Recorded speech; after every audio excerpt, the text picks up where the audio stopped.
colors when that rain came. To lose it all, I stood tall and remained sane. What's going on YouTube, Instagram, and Facebook? We back with yet another episode of Upstanding Gentlemen. It's lit. Shout out to P. Shout out to you, Hefner. Shout out to Maurice. Shout out to Boy Lo's Crazy. Boy Lo's Crazy, you here with us, baby? Come on, baby. You know I'm here. Let's go. How y'all feeling? How y'all feeling, fellas? Y'all good? I'm good. Great. Great. Good to be back. For sure.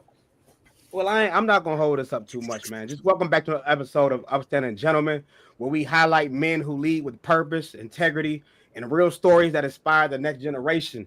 I am your host, Aaron Simpson, and today we are kicking off season 3 with an absolute powerhouse guest, a man who's lived the dream so many of us chase, from high school standout to college star to the brightest lights of the NFL. Please welcome former NFL player Mike Turner, man. Clap it up for my boy, man. Yes, sir. We appreciate you for being here, man.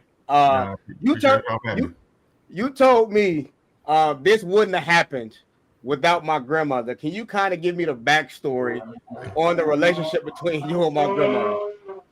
Oh yeah, Myra Simpson. I was a usher and going to church at First Corinthian. I was a junior usher, and we developed a long relationship. She was also my Sunday school teacher at one point. You know, she chased like 4th or 5th grade level, if I can get that right. Yeah. So she was one of the ladies that always stayed on top of me and my brothers and made sure we was always keeping our nose clean, staying straight, doing the right things, and not only she took it looked after us during the Sunday service hours, but after that she still took care of us throughout the week. You know, we had BYF and things like that, and other things that molded us and made us to be young men. And that's the important things that maybe that's what's missing in the community these days. Some people that's involved with the church and involved with the community and get some guidance, some leadership that have guys to be on the right path and continue to be on the right path, not just on Sundays. Appreciate that. Shout out to Granny Myra. Granny, I love you. You know what time it is. Yeah, I love you too.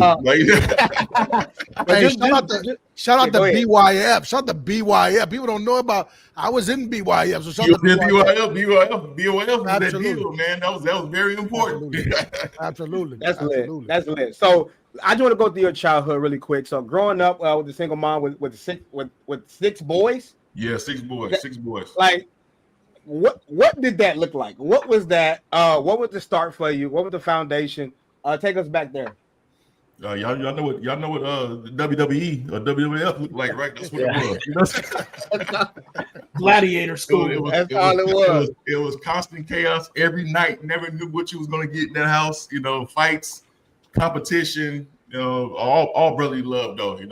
My mom was, got divorced when I was a young age, whatever, 3rd grade, whatever, maybe before that. But her to maintain and keep that level head to raise 6 boys on her own, basically, it was a blessing from God, for have her to maintain, to be able to support us. And she had help too. Had my grandma. We went on my grandma's house every weekend over there on Kimball Ave, man. Where my brother Trap lived at now. So she was a lot of help too. She was really the backbone to help mold us too as young men. That's love. So. Okay. So who was the person, or how did you pick up a football? Like what inspired you to start playing football? You know what, man? I really don't know. I don't remember a time where I had to learn how to play football. I felt like I knew how to play football out the womb, man. Like my family was all about football, and that's all we knew. That's all we did. And I don't remember anybody teaching me how to play. I know I was watching a lot of football and wanted to play football. And that's all I wanted to do. And so I felt like I was gifted enough to do it, and my brothers led the way. And I was watching them play when they was playing on Flames in high school, whatever, and I was at the games watching them, sitting in the stands, watching them play. And it was like meant for me to do it too. It was no question. It was no doubt. It's just like football is what we do. That's the standard. And they set the standard, and now I had to follow up. And that was in you. I mean, I was around the corner. Right. So, I know what it is. So let me ask you this though, because I don't know this answer. Let's go, Drew.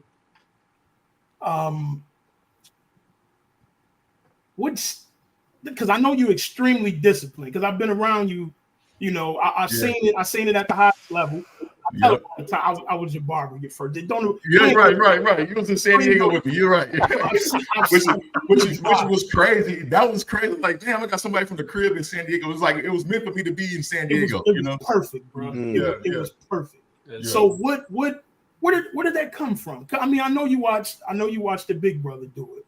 You know what I mean? He did it on a pretty high level. You understand what I'm saying? So where it come from? Where the focus come from? Like I said before, it came from my grandma and my mom. You know, discipline. We had to do everything right, or things were getting taken away from us. So like they held us to a standard. Like we had an expectation to do something. If we didn't do it, something was going to happen. And we back in the day, you know, he was going to get that switch, that belt. You know, and so that's where the discipline. That's where the discipline comes from. Like back then, like I didn't want my school to be calling my folks at home. I didn't want to hear that phone call, you know. Like I didn't want to deal with that because I can deal with anybody at school. It's just dealing with home is something different, you know. And so that's probably what's missing. Like I said earlier, that's probably what's missing these days. And I can say this: I can remember as far back as I can remember. Like I remember, so your defining moment for me. Okay. And it's a lot of people from the hood that will remember this. We was next to the water tower. Okay. Right? Playing football. You were young. Right. Yep. And Rob Ross was like the star linebacker at the school and shit, at the high school. Right. And you hit him running the ball so hard, you almost knocked him out. And you were like 12 maybe, but it was like the whole Marshall Faulk thing. You know how he was always just like, he just looked like he was just built to be a football player. That's right. It was always like that, bro. You know what? That's where you will always wonder. Like people ask me where it all started. Like first of all, you got to prove that you're the best on the block. Yeah. You know what I'm saying? Before you think about NFL and all this other stuff, are you the best on your block? You know, that's the competition. That's where the competition start, and then let that grow into something else. So, you remember back in the day, we used to go get the football team, Sherman. Yes. Get our squad together. We play against Dickey. You know what I'm saying? Go even play against some guys on Broadway, things like that. We travel. We travel with the football. You know what I'm saying? Yeah. So we try to prove that we the best, not only on your block, but also in the hood. You know what I'm saying? So that's where it came from. That's where that natural competitiveness came from, man. And really came from my house too. In the house, we try to prove that we the best in the house. So it's all the foundation that built up to bigger, better things. Church. Wow. I mean, I lived on Kimball Avenue, man, and I remember walking past you guys' house pretty much every day to go to school. And I remember the stories that I would hear from your younger brothers. But North Chicago is a special place for me, and I know it is for you. But could you tell us what the city of North Chicago means to you and how the city helped create the man that you are today? Oh man, that's a good question. What does North Chicago mean to me? Man, it's everything I know, everything I love, everything I represent. Because everybody got those dreams, you know, and we don't know who's gonna make it out. And but we got people that, you know, I got people like make it so far in the game, then they quote unquote fail, but didn't really fail. They just didn't make it as far as being a successful NFL football player. We had nobody like that. But we had like Johnny Johnson, you know, he was one of my inspirations, and he played football with my brother with the 9-1 Dogs. You got to get a shout out to the 9-1 Dogs. You know, 9-1 Dogs. Absolutely. So that's when North Chicago was on the map. North Chicago was like putting the pain to people. You know, it was representing. That was the first squad that I remember that was like, all right, North Chicago's on the map. This is a special group of men, special group of talent that's on this football field, and I had my brother Damon was getting scholarship recruited, and seeing those scouts come to the house and seeing all that, it made my dream be like, okay, that's what I can reach, something for me to reach for. You know what I'm saying? Something to aspire after. And without that vision, I don't know if I'll be here today. But like I said, like North Chicago, everybody talking about being this and being that. But how many people are actually put the work in to be that? You gotta prove it. You gotta prove it. Yeah, you gotta prove it. Like week in and week out. It's like, and you learn from others' mistakes and where they slip and fall, and then you make sure you don't fall into those same traps. Because North Chicago got a lot of traps, you know. And it was hard for me to, it was hard, but I understood that if I wanted to really do this, I couldn't do certain things. I couldn't hang around certain people. You know what I'm saying? That's the difficult part when you, we cool in the classroom, we, you know what I'm saying, cracking jokes, but outside of that, as far as we can go, because I know you probably on a different path than I am. And that's how we got to separate ourselves, and that's how you be successful. I don't want nobody to dive into that because we're gonna touch on that in a few. That's huge. I think your surrounding is huge on your development of who you're gonna be. Reese, you got a question? Yeah.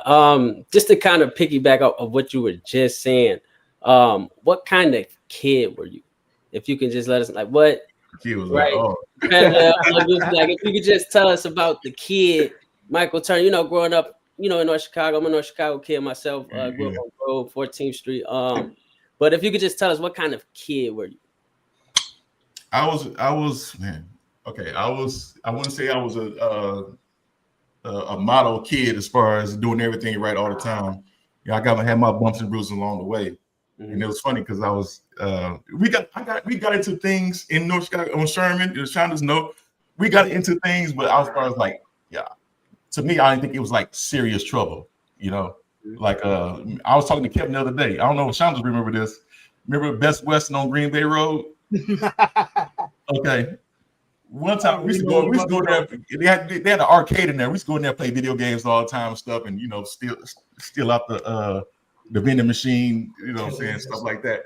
But one day, Shondas was with us, and he was like, I smell donuts. Yeah.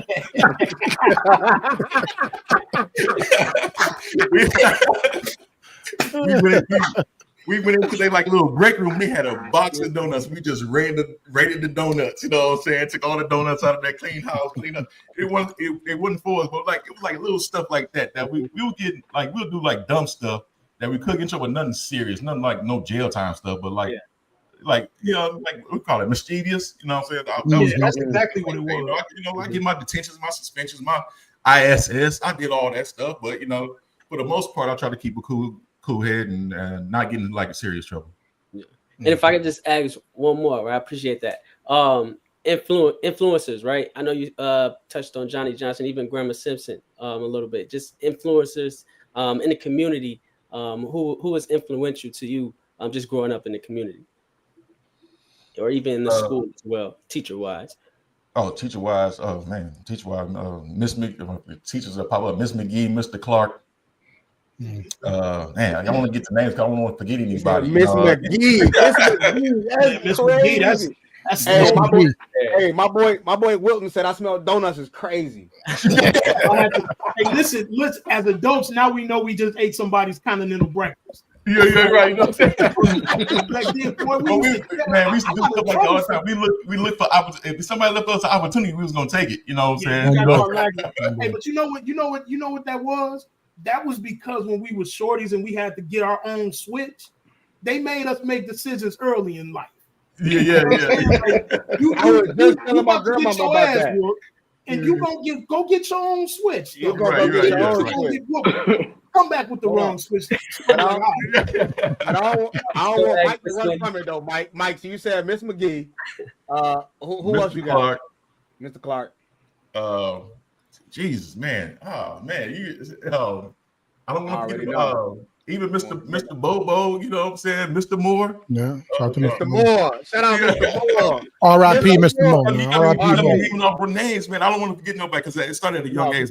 Miss Joy was my first grade teacher, you know what I'm saying? Like I don't know if y'all probably don't remember her, man, but like all the teachers growing up, man, like they always influenced me some way somehow because they knew I had potential to be something great, but maybe I wasn't doing everything right all the time. And they'll, you know what I'm saying, they'll put me back on that right path. Miss White, you know, names just keep popping up, man, as we go along. Miss Dean, you know what I'm saying? Dropping them. Yeah, you know, so like as I said, I ain't want to get to naming names because somebody already know. Overlooked. Somebody but, gonna get missed. Even Miss Cervantes, y'all remember? Y'all had Miss Cervantes? He was there when I was there. Yeah, he was there when I was there. Yeah, definitely. Yeah, right. Miss Pete. Yeah, Miss Pete. Look at that. Now the chat naming off the names. They can tell y'all. I already know the chat going crazy. You're right. You know what I'm saying? No go know the real teachers that really cared about the kids. Yeah. We know, you know what I'm saying? It wasn't no faking the funk. Like and them teachers one could affected be you all mean the or way whatever. through too. They were considered mean because they expected you to do things right. You know what I'm saying? Instead of babying you and collaring you all the time and no, straighten up, man. Put your pants up, do whatever it was. You know what I'm saying? That you're not doing right, that you're not representing your family well. They was gonna make it known. That's love. That's love. Chat. I didn't forget about y'all. I'm gonna get through it. Just give me a second. So I don't call it chat. I call it the Gentlemen's Club. Okay. That's what I call it. So Upstanding Gentlemen. I'm gonna get to y'all in a bit, but I just want to touch high school. I want to touch football before we transition to high school. When you played with the Flames, correct? Yeah, 2 years. Now, was it around that time you knew you was different, or you just thought I'm good? Like what was the mindset at that early age? Well, like I said, I only played 2 years. It was just like a matter of time for me to get out there. I knew I was good before. Okay. I knew it was before then, and like everybody was asking me why I'm not playing football. You know what I'm saying? That was the big why you not playing, because all my brothers played at an early age, but I felt I was the fourth out of 6 boys, so I felt like this is my mom's excuse. I felt like I felt at a time where she couldn't go to everybody's football game. You know, it's like Dame was starting college. What Trav was doing high school, they was doing 80 years doing high school, then Damon went up to college, Ryan went to college, and I fell into that ground where she couldn't be everywhere, and she wanted to be able to watch me and Kevin Keith play football. But me and Kevin Keith said, we don't care, you know what I'm saying? Look, we want to be out there and let us play. You know what I'm saying? Mama, you ain't got to be there. I don't need you to be there to watch me play.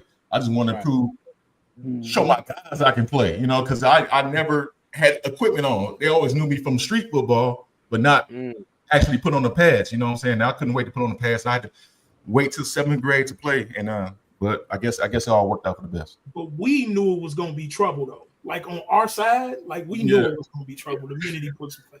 We knew. Like you said, it was gladiator school over there. Yeah. You know what I'm saying? Make it, take it. Throw the ball up and catch it and just run. Everybody got to tackle you. Yeah, every man for themselves. Yeah. That was spin a queer. Spin a queer. Right. I ain't want to say that. I ain't want to say that because that's tough in 2025. Correct, right? Yeah. You want to I can't say that. Yeah. These days. I don't know what it means. I'm a basketball guy, but Okay. Anybody I offended, but I don't. We'll talk about it offline. Yeah, we'll talk about it. Okay, hey, anybody, hey, come on. Hey, I'm a new husband. I'm new. Read some of these comments. David Duffy said, Big Mike. Andrew said, what's good? DT Big said, Drew. The crew's back. Mike Simpson, the go. Shout out to the family. Real go member. DJ Tail, spying, dope. Mike BTA, Dwayne Coleman on YouTube. Shout out to you. Sup? Kevin Duty, Kimball Boys. That 2011 Falcon offense went crazy. Wilton, I smell donuts is crazy. Dwayne, I wanted to ask Mike Turner a question. It's not a crazy question. I asked a question, man. I determined if it's crazy or not. Mr. Moore, shout out to Drico. That's my Uncle Mike. Yeah. Reg, we back season 2. Shout out to Mike Turner. CJ Wilson, Miss Dean. Yeah. Kevin again, Miss Pete, Wilton, her daughter still there. Yeah, Coach Franklin. Aaron, shout out to the Auntie Dean. Mean Self. Exactly. JP season 2, let's go. Dre Day, absolutely. Shamar, man, I've always wanted to ask Burner what was going through your mind when you stiff arm Peanut Tillman through the turf. Make sure that's in every highlight reel from here on out. Salute. Mike, forgive him, y'all. Javaris, man, I need another bottle. That Turner Burner hot sauce. Yeah. Legendary member Manolo. Dwayne, what was like to be teammates with Matt Ryan? Yeah, so and we'll Bishop. get to all that stuff later. Yeah, we're gonna get to all that, guys. We're gonna get to all that. All right, man. We're gonna transition to high school. Just kind of just when did you realize you could take football somewhere? It was just like I said, like seeing my brothers go through the process of being recruited and everything, and I always felt like I was just going to be the next in line. It wasn't no doubt that once I get out there on the field that I had to do something to prove I got to live up to the Turner name. Our name was big in the hood in football, so I was just the next one up. So Like in high school, I still had my people would think that I was starting and all this other stuff. But like I actually got benched my junior year. You know, like after playing a lot of varsity football in high school. People think that like my road to glory was easy. It was not easy at all. I had my transitions, my trials and tribulations that I had to go through myself to even make it to college. You know, I had to make it to be a starter in high school first. I had to prove myself to be a quality starter first. That was the grind, and people don't think I didn't have any grind. They think I just showed up and made it, and that was it. Yeah. People don't know the backstory of how I felt like I was benched, mistreated, didn't think I was getting a fair shot. You know, I got those same stories, and there's no fugazi stuff with it either. I was on the bench. You know what I'm saying? And like I had people like didn't believe in me and didn't believe that was the truth. So you know what I'm saying? So when you hear other stories of guys try to embellish their story a little bit, there's no embellishment with me. Mike, I was going to ask you that. Oh no, Pete, go. You got to go ahead, Pete. No. I was going to tell Pete, hold on, because I was going to ask something. Go ahead, Los. I go after you. So I'm working on the Hall of Fame committee with a lot of different people. I know. And looking at I know. I just dropped it right here on the Gentlemen's Club. We got a committee. But looking at your high school numbers and what you produced and again, there was some, as I'm researching it, there was some up and down stuff. And you're saying that was due to people not believing in you. And whenever I ask people the question of, All-American high school Warhawks, they always say Mike Turner. And I say, well, Mike Turner, he was a great player in high school. And some people say, well, he was snubbed from being all-state, all-American. Do you feel like those awards should have went to you when you was in high school? Oh man, should they went to me? No, because I didn't think about it at the time. I was like I said, I was thinking small first. I gotta be all conference first. I gotta be first of all, I gotta be the best of my team first. You know what I'm saying? I'm still proving myself to my team. Like I said, I'm coming off the bench. So me thinking about all state and all that, I'm not even all North Chicago. So you know what I'm saying? It starts there first, and people, like I said, people want to skip steps and think they're great and this and that. No, man, you gotta prove yourself week in, week out that you're the best, and you gotta prove amongst your peers you're the best first before you're reaching out to other people. 1,000.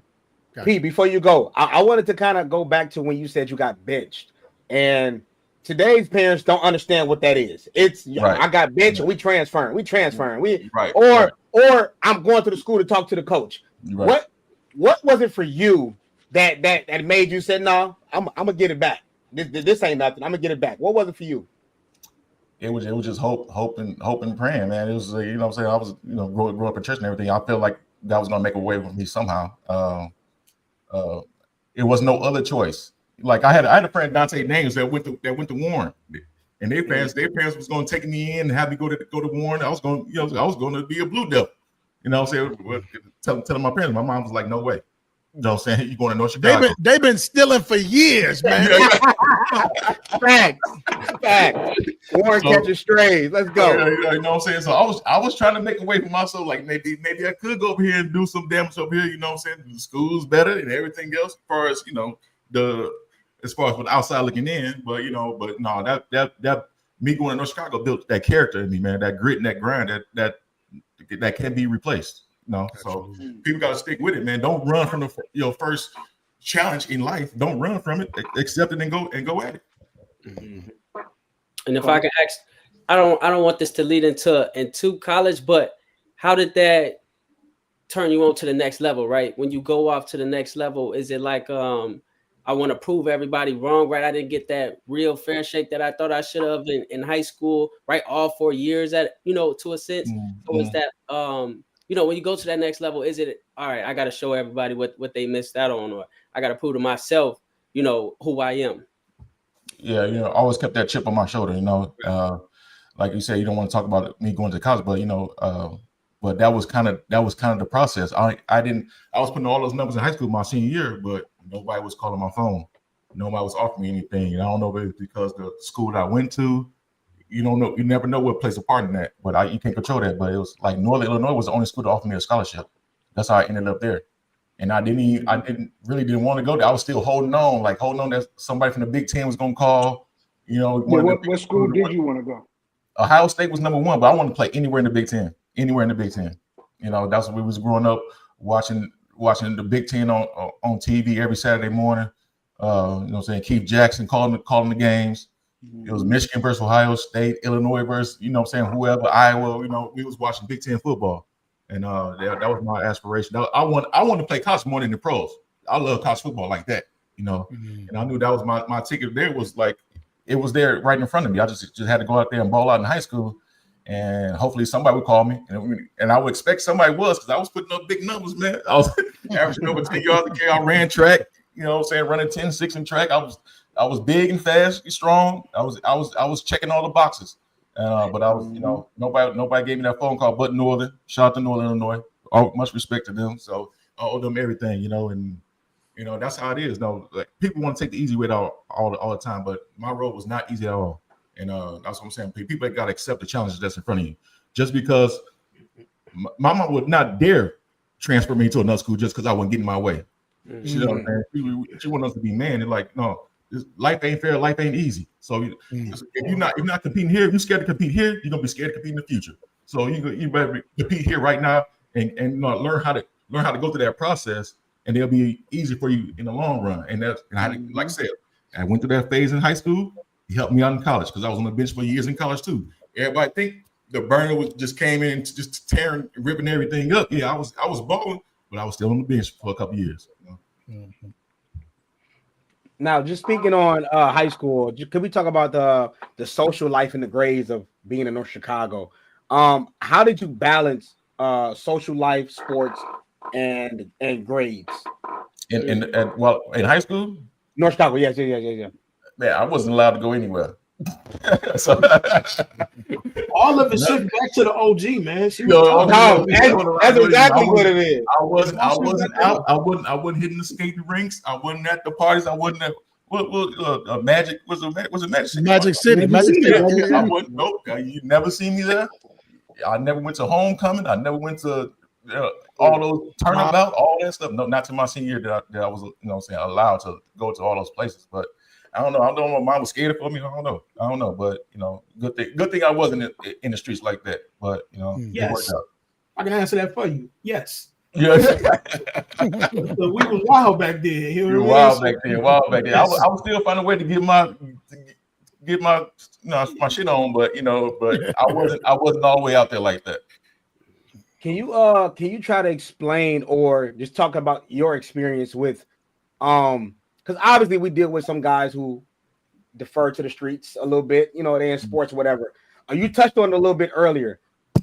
How easy was the decision for you, or was it not, to kind of allow like friends to be like, all right, look, you going over there, that's not for me, I'm gonna go over here? Because sometimes kids today they don't know how to differentiate right from wrong in that instant. What I always tell everybody is it's easy to do the wrong things. It's hard to do the right things. So when you learn how to do the right things all the time, be consistent with that, that's where the discipline comes from. That's when you develop in that mindset, like, I can't do it. You got to say no to people. You know, can't say yes to everybody. Can't say yes to every situation. You know, like I said, it's easy. It's easy to do the wrong things. Easy. You might be impressed somebody. Yeah, you might be impressed somebody like that, but you're not putting none in your bank of life as far as being successful. You know, learn how to say no. Learn when to back away. Learn when to know when somebody's going down a different path. You may still love them, they still be your dog, but man, my goal and mission in life is something else. And that's where you got to have that discipline to stay on your mission. What is your mission in life? What is it that you want out of life? You got to stay on that path. And it's hard. That's the hard thing to do. Stay on the path. I found it interesting to hear you say the Turner name meant something to you in connection to football, because now you've had a bevy of little cousins and little nephews with that Turner name on their back, and that pressure that they have coming through those doors. You're saying that you felt that too from your brother. So I felt that. I thought that was interesting, because I thought it started with you, but you're saying it was before you. Yeah. I got three oldest in front of me that was all this and all that. And you know, when I was going to the games, they crowd cheering their names, screaming their names. Okay, yeah, I want my name to be yelled too. Yeah, my name too. No, wait till I come up. You know what I'm saying? It was that hunger that was built inside of me. It was like, okay, this is what it is. This was what I expected. You know, I see my brother's names in the paper, like, you know what I'm saying? The news, son, you know what I'm saying? You know how big that is, seeing your brother's name in the paper, you see his picture in the paper? That's big. That's inspiring right there. I got it right in my own house. I ain't have to go nowhere for no inspiration. I got it in my own house. And you were right after Ryan. So Ryan stayed in the newspaper. Like he was it was crazy. Ryan was crazy back then. That team? Yeah, that team, right. Yeah. They got robbed because they went on strike, man. The school went on strike. Maybe we had to be striking. They canceled the football season, basically. That stripped them of that team, to seeing how good that team really could have been with your toy and all them. That was a great team.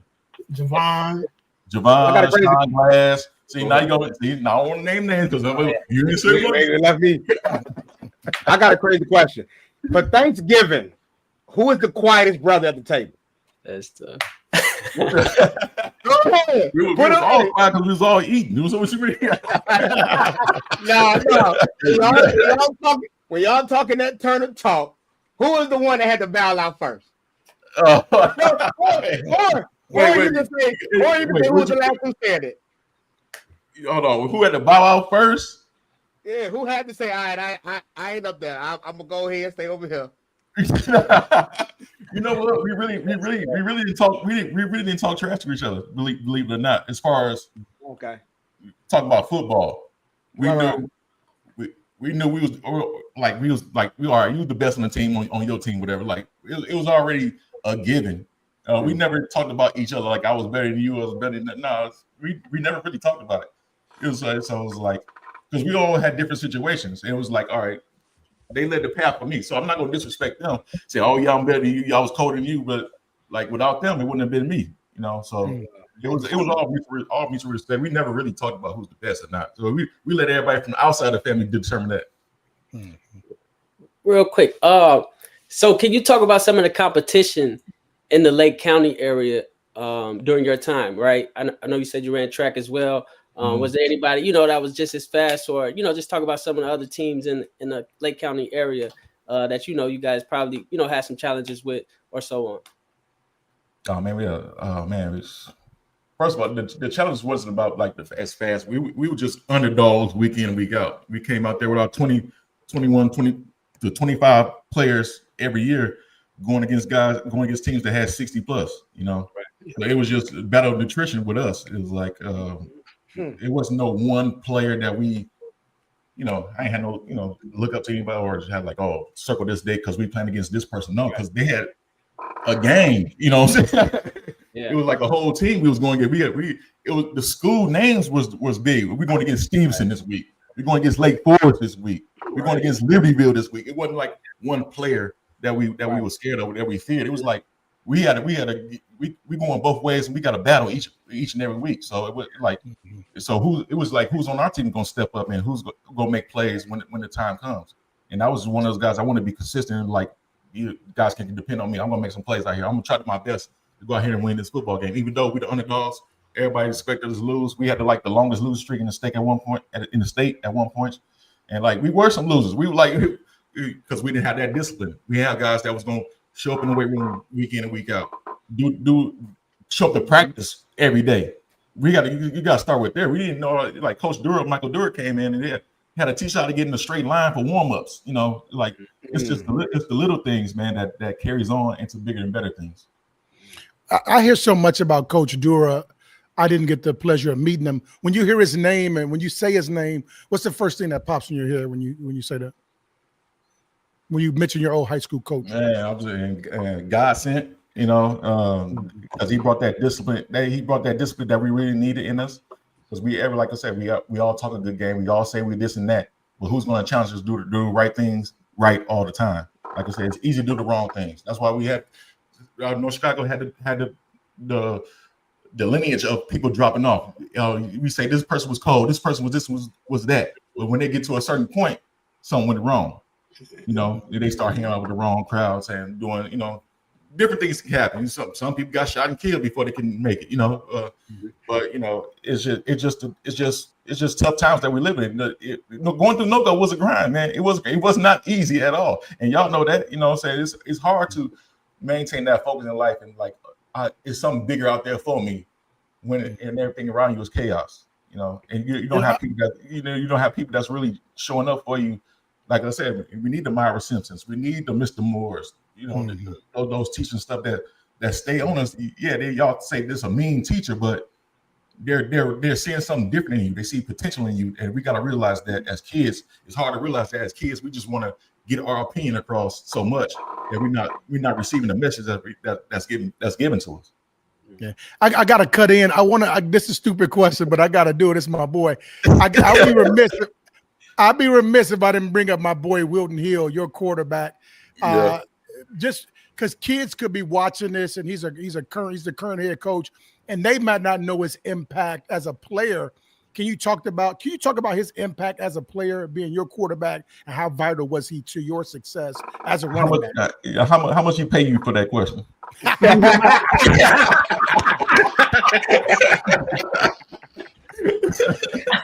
He sent me a few dollars. Okay, all right. Split that with me, Joe. Split that.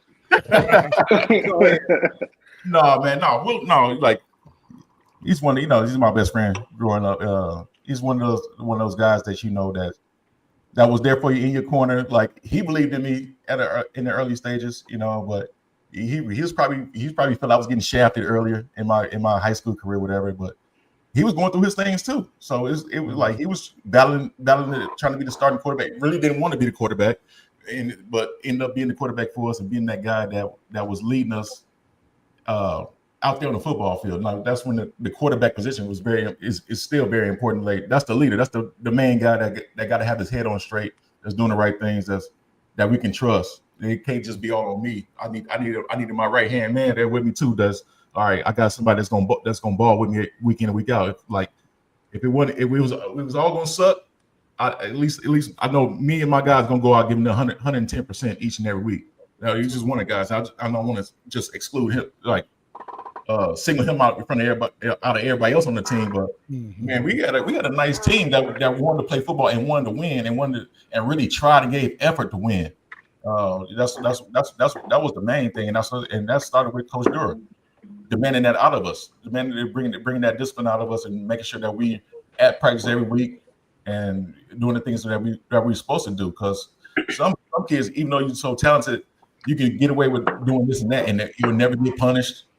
Things like that. But no, that wasn't it with him. He made sure that we did everything right. Nice. Before we transition, and I know P, you probably got something too.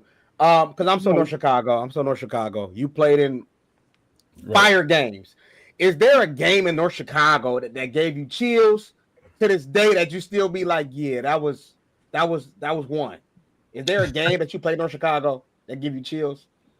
Zion, my senior year homecoming jumps out. I'm still pissed that we lost that game. That's the one that I was like, man, I wish we'd have won that game. That's the one that got away that I feel like we should have won.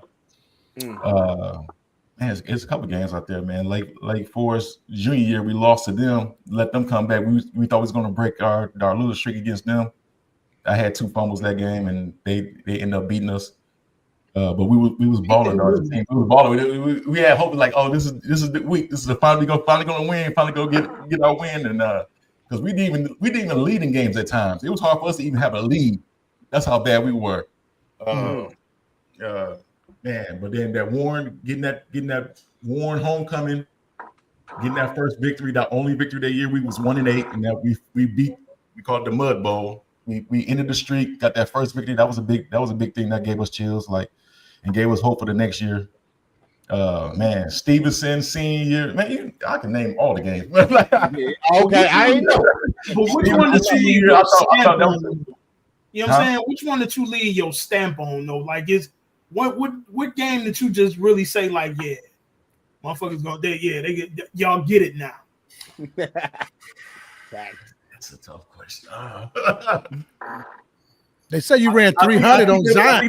I was thinking they was getting it junior year, but senior year, I'll say Carmel jumping the season up over 200 yards senior year against Carmel. I'm talking about.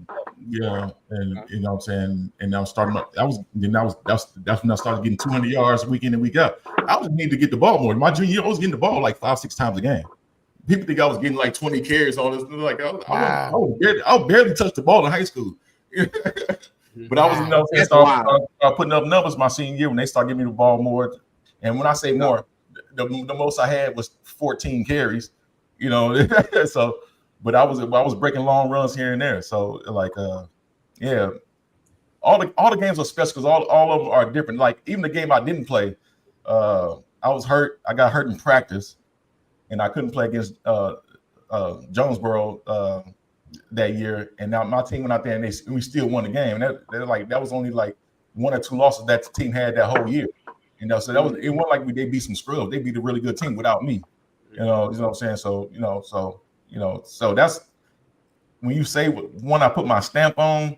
It's hard to put a stamp on any game, but I'll say Carmel, I put everybody on those with Carmel. First game coming out the gate, we won. We was 1-0, and everybody started paying attention to us then and seeing was we for real or not. But that Zion game, I would say Zion would have put me on the. I would say Zion, I put that step on the game, but we didn't win, so I can't really say that was my game. I want the young fellas just watching to peep the humility because the first things he said when we said a game was losses.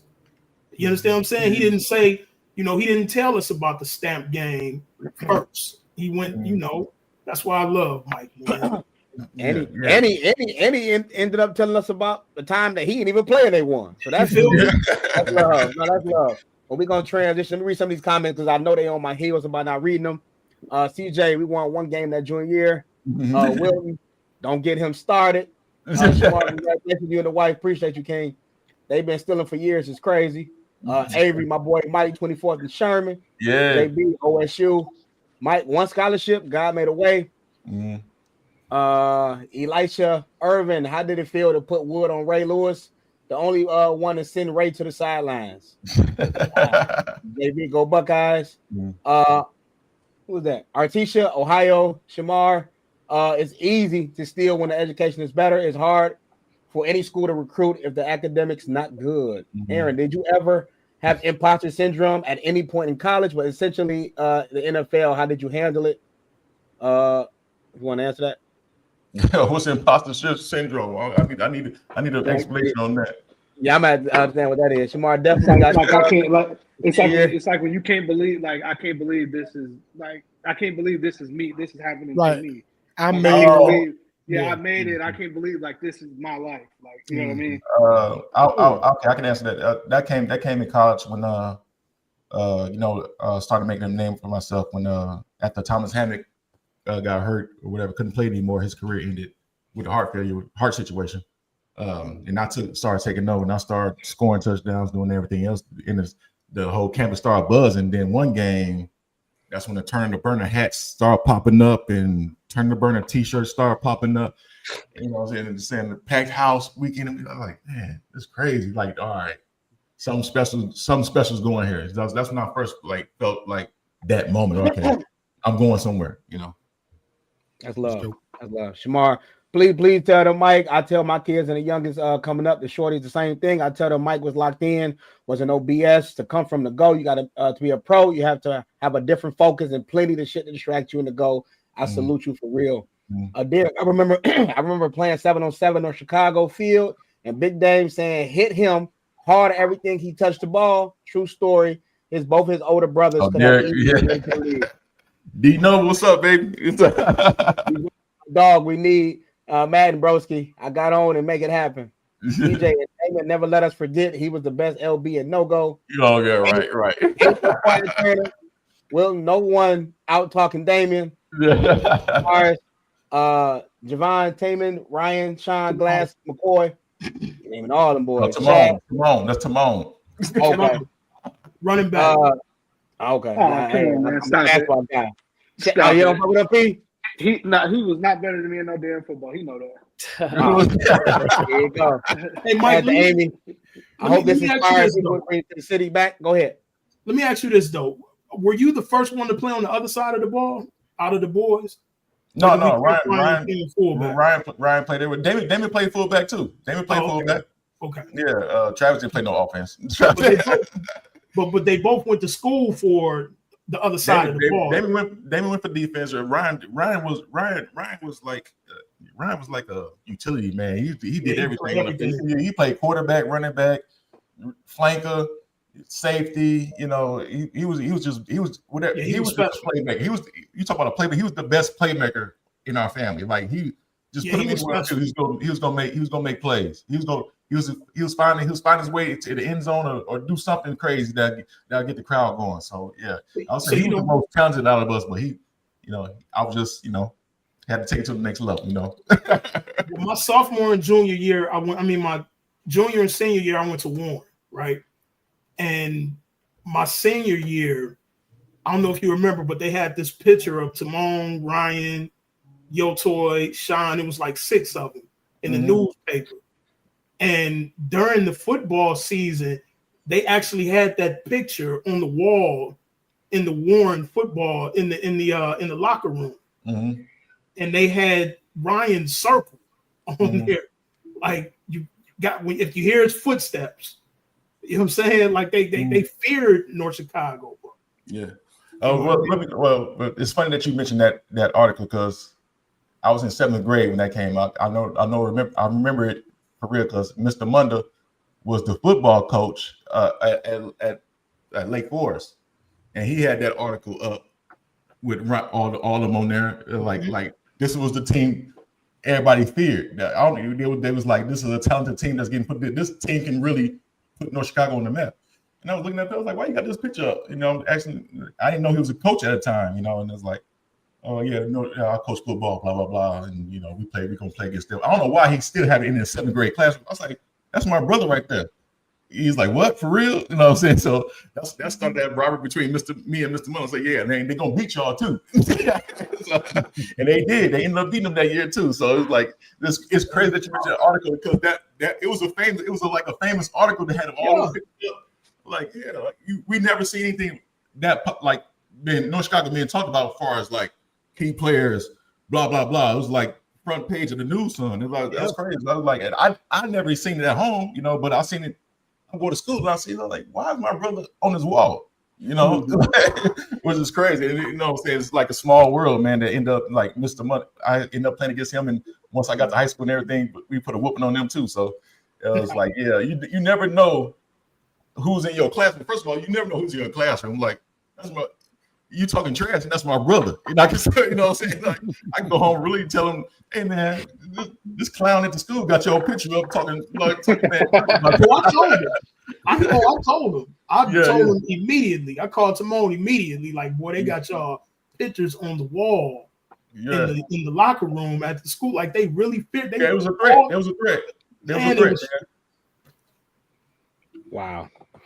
Your brother. Go ahead. No, go ahead, Lo.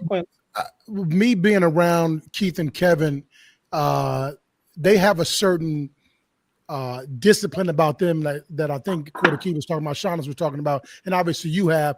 Just give us a little bit. You say your mom was on point, your grandma was on point. Just give us a little bit more of what that household was really like, that discipline. Obviously, you couldn't go places, but give us a little bit more because I want people to know how important that is because the lineage speaks for itself. Okay, I'll tell you how disciplined we were. We had a cookie count every day.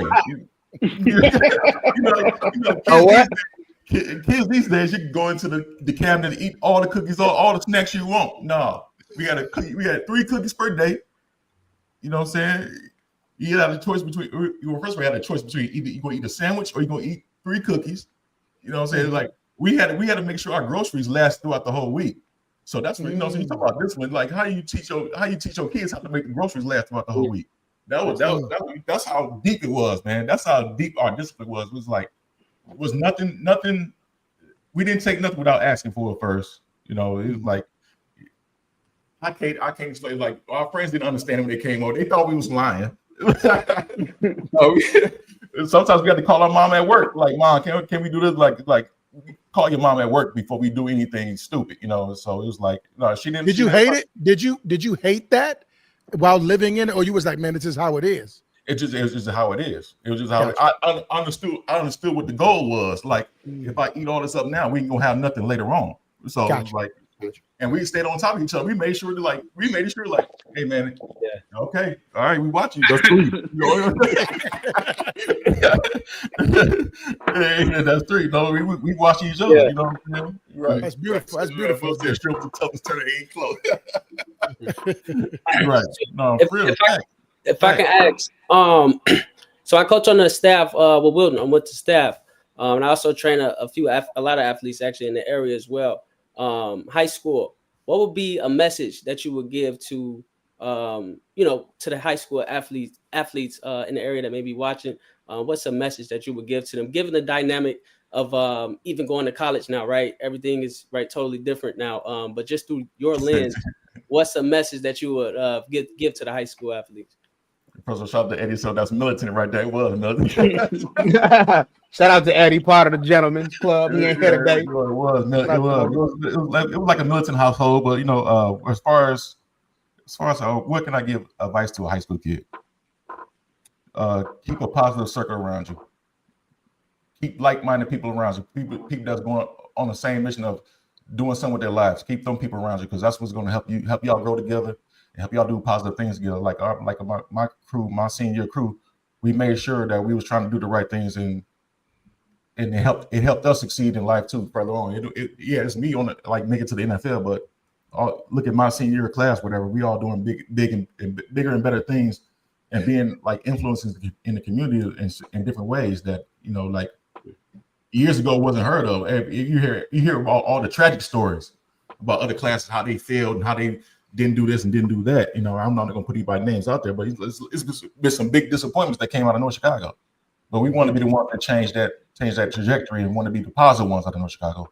And I think we are doing that. And like I said, like Kevin Keith, they might be little brothers, but they are influencers in the educational field. Will Hill still is coaching football right now at North Chicago. So it's just things like that we try to cherish those moments and be able to grow together as people, as young men, and be positive influence in life. Appreciate that. I mean, just transitioning to college, from the growth, adversity, you finding your identity. What was the biggest adjustment you think at that level for you was? Biggest adjustment to college. That was really the balance of playing football and hitting those books too at the same time. It was like 24/7, staying on top of everything that you got to do. Like, they made sure that was going to study hall, make sure it was going to class every day, make sure it was like football this, football that, lift weights, forcing to lift weights. There wasn't no option. In North Chicago, it was options to do stuff. It was option to go to weight room. It was option to go to practice. No, it's like, no, that was the main trans. Like, no, I have to be here or I'm out of here. I'm going home. And like I said, Will said, sure, it was the toughest turner period, and it ain't lying, because I didn't want to go home and face my mom talking about I failed, I did this and that, I flunked out, or mom, I quit, I can't do this and that. I didn't want to be a disappointment to my mom. That's pretty good. That's a pretty good reason right there. You're right. But you have no idea. You're right. No idea. You're right. With my mom, like when I told you I didn't want to go to Northern, I was really thinking about trying to walk on. Like, Mom, can I walk on? Because I knew I was good enough to earn a scholarship. She's like, well, you better take that scholarship. That's where you're going. You're going to Northern. Like, she didn't care about my other dreams. Besides that, she was cared about, do she have to pay anything? No. All right, that's where you're going. That was the end of it. That's how I ended up at North. Yeah. Okay. So when you was at NIU, what was something that challenged challenged you the most? Challenged like your focus and the stuff you had going on? Like, what was the biggest challenge while you was there?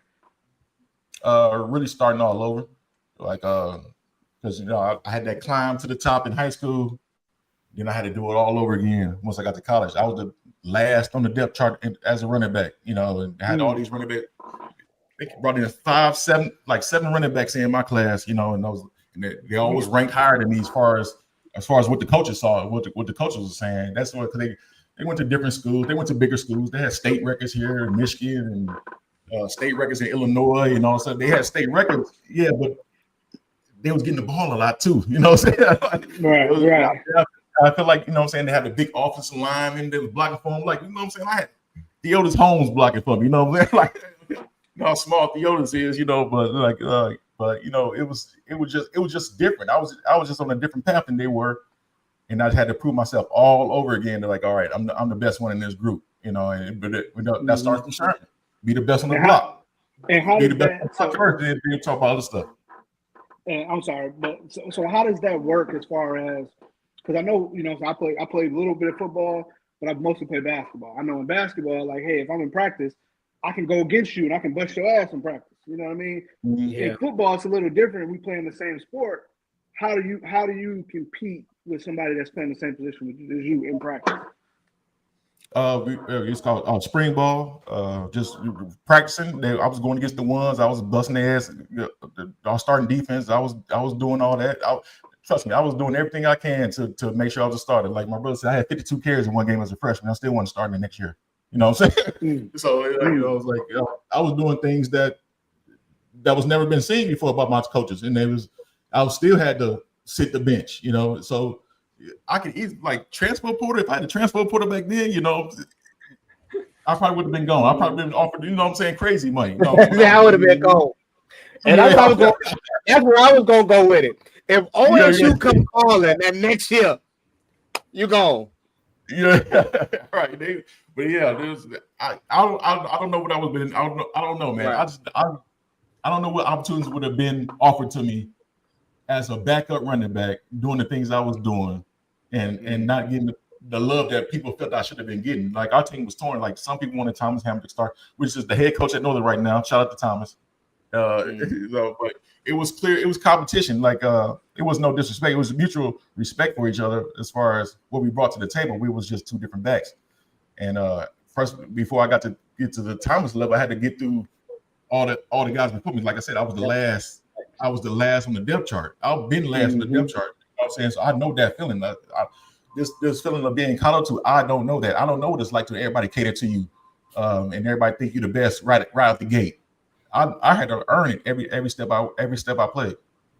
So you said 52 carries. Yeah. As a freshman in one game, and then didn't start the next year. Didn't start the next year. Yeah, I had two. I had 500 yards in 2 games. Over 500 yards in 2 games. Did that mess with you? Did you ever doubt yourself in the? Did you ever ask yourself like, man, you know what? I felt okay. All right, that's a fair question. I felt like I wasn't getting a fair shake. I was like, there's no way. Don't say it's a competition when I'm doing stuff that's nobody else is doing, and I'm still in this situation. So like, just really shoot it to me straight what it is. No, don't sugarcoat it. And I thought about transfer. I thought about quitting whatever. And like I said, Wilt was there. Wilt was like encouraging me to stay on the team, whatever. And I thought about sitting out for a year because because Thomas was only 1 year ahead of me, and if he would have finished out, only had 1 year of being a starting running back. I felt like if I want to get to where I need to get, I don't think I could have done it in 1 year. But my coach came to my house and talked to me, and he was like encouraging, like, yeah, you really do only need 1 year, like to put yourself to put your name out there. And I was like, yeah, but I don't see it. I don't vision it right now. Like, I don't know when that opportunity is going to come because I'm doing everything y'all asked me to do, and then some, and I'm still not getting anything out of it. And so that was probably the toughest part. College, I'll tell you everybody, college is the toughest years in life. Like, all the things you got to deal with in college, that's that discipline, the way we train and everything. NFL was easy as far as all that other stuff, but the college is the hardest level that you can go through. Now, your freshman year, do you think that was a recruiting thing? So you got all those carries and don't touch and you back on the bench. Is that like a recruiting thing? Like the coach recruited that player, so he wanted to play him? Did you just think like it was just what did you think it was at the time? The reason I had this was the rules back then. You cannot lose your position if you're injured. You're gonna come back and be a starter. So the reason I had those 2 games, because he got hurt. He sprained his. He broke his ankle. I don't know if I think he broke his ankle. He broke his ankle and didn't finish the season the last 2 games. And so I got my shot to do those last 2 games, and I had 500 yards in 2 games, whatever. So that was the impressive part. But I knew coming in that I didn't expect to be the starter, but I expect to be able to compete for the starting position. You know, get what I'm saying? Like, all right, he's coming back off injury, but we got spring ball now. You know what I'm saying? Like, I'm showing out in spring ball. I'm not getting tapped in the spring ball. Like my team couldn't touch me in spring ball as far as I was out there dominating, man. I was a beast, man. I was a beast on that field. You know what I'm saying? I was doing everything. Like I said, I was showing out week in and week out because I love the competition. I love the grind. And I wanted to prove that I was the best. Like I said, I got to be the best in the room, best on the block. I got to be the best wherever I go. I got to be the best. I got to prove that I'm the best on the field at all times. Prove that I'm the best, and I got to show it too. So I feel like I was doing that, and it wasn't a recruiting thing. I don't know what it was. I don't know what it was that they didn't want to just hand it over to me yet. But it all worked out at the end as far as like us being able to. He went to the NFL as far as being an NFL coach, and now he's the head coach at Northern Illinois, and now was successful as being a player and making it to the pros as being a football player. So we both did end up making our own way in a different way. Maybe he did want to be a running back, but he still had that NFL experience. He still got to taste that NFL life that he did deserve. He did deserve that NFL life, but he just couldn't finish it out because his heart was giving out on him. So, could you also? So I know you just touched on it just a little bit, but could you speak on just the day-to-day grind as a college athlete, from a mental standpoint of, like you said, coming in last on the depth chart? I call it the dorm room moment, where you question yourself, right? I've been him, right, all up until this point. Yeah, and now all these different challenges, right? What was that? Because I had it myself, right? Former college athlete, where you go in that dorm room, you kind of lose, like in a sense of doubting yourself, right? What's next? What should I do? But just speak on, like I said, from a mental standpoint of the day-to-day grind of a college athlete, the 6 a.m.s, right? The camp, fall camp, right? 6 a.m. to 10 at night. Spring ball, just the day-to-day grind of a college athlete, and also balancing classes as well. Yeah, as I said, like college is the hardest level.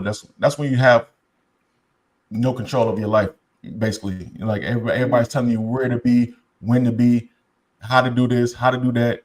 It's no talking back. It's no this and no that, because they're gonna find somebody to replace you.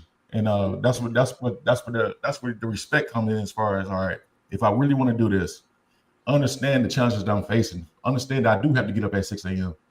First of all, you should want to get up at 6 a.m. You got to get to the point where you want to get up at 6 a.m. and knock those things out and want to do this and want to do that. You gotta love it. You gotta love what you're doing.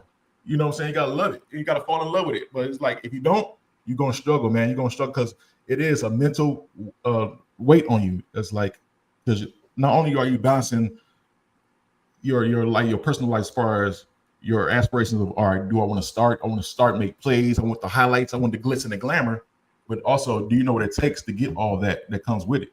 That means going to class and doing all your homework and doing your, what I'm saying, getting good grades. Make sure you're still eligible. That pressure of that. And it's like you said, it's only so many hours during the day.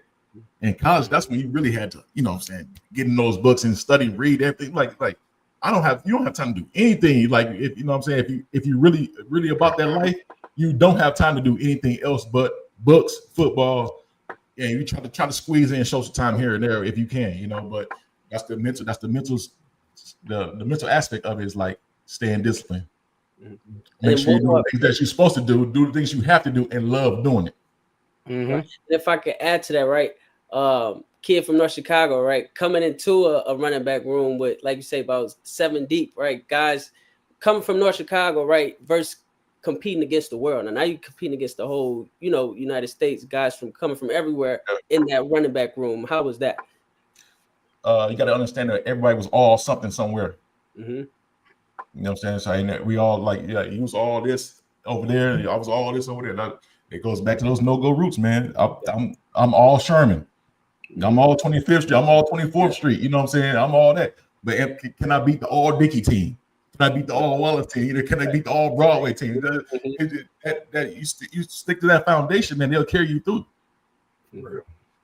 20,000. So obviously, being at NIU is when the name came about. I'm assuming we all know what the burner means. All right, but what was that like, having that name, being in college, being at a small Heisman candidate at NIU? Like, what what was all, or I know you the humble guys, you probably be like, I ain't really think about it, but was there a moment where it's like, bro, Muggs is really trying to make hot sauce off my name? They trying to like this is like at some point it got to be like crazy, overwhelming. Like, what the heck is this? What was that like? Imposter moment? What's that? What was that mentioned earlier? That was yeah. It was that. You know, it's like, okay, you envision it happening, but you don't know when it's going to happen, how it's going to happen, or when, you know what I'm saying, when your name blows up. Like you talk about being this and that, but what happens when your name blows up? What happens when the cameras are all on you now? You know, so it's like people still perform, people still live up to the hype. Because remember, I didn't have no hype at all. This is the hot sauce stuff. That was my first time having hype in my life. You know what I'm saying? Like coming in, like I said, I was coming off the bench junior year, varsity high school, and everything else. And I didn't have any hype coming into a season talking about, yeah, this look out for this kid. He's going to be this and that. No, but college was like really the first time I was like, all right, people expect some big things. I mean, now what I'm going to do? I was shocking the world at first. Now people expect this stuff. Now how can I take it to another level? You know. And that was a big stage too. And it's crazy how God gave it to you. You know what I'm saying? Yeah. God gave it to you on the biggest stage, well, close to the biggest stage possible. You know what I mean? So that's I just remember us saying, man, this mom got some hot sauce. You know what I'm saying? Like, man, this it's getting out of hand, man. It's getting out of hand. The burner name is getting out of hand. Got a hot sauce, you know what I'm saying? Got the flaming hats, you know what I'm saying? It was like, all right, this is first, I hated the name at first. But it just like it grew into a phenomenon. I couldn't control it. So like you said, like I didn't have time to think about it because it just took off. And it was like out of control. And all of a sudden everybody was saying the burner this, the burner that, and shirts getting made and everything else. You're like, you don't have time to think about it. You just like, oh, I was thinking about, man, okay, the next week I gotta live up to it. I gotta do something special for the fans. You know what I'm saying? I gotta do something, I gotta do this. You know what I'm saying? Like I said, it was crazy times, man. Like nobody had anything on that campus. Nobody, it was like going to Northern, it was nobody hyped. It was no individualism. It was nobody that was as far as being a star and anything. It was the NIU Huskies. That's tough. Yeah. But all of a sudden turn to burn this scenario. You know what I'm saying? Media attention, all this other stuff, you know, like because we was winning too as a team. We was winning as a team, but I was getting singled out and I was getting put on the pedestal as something else, something different. It's something special happening on this campus. So it was something special on the campus. I ain't gonna lie, it was something special. That's where I was going. That's where I was going. You ain't got no stands was packed. You know what I'm saying? I was putting on the show for them boys. I was putting on the show for them boys. I ain't gonna deny all that. No, I ain't gonna be done with it. But you know, that's the truth. I had that campus rocking. Mm-hmm. Was it some under the table stuff going on? Look, you doing that, brother. Was it? Hey, because I know you're NIU. I know everybody eyes on you now. So now everywhere you go, it's just like that's him. Like that feeling had to be like, yo, what's going on? I'm just regular dude. But I know you. Yeah, that's crazy.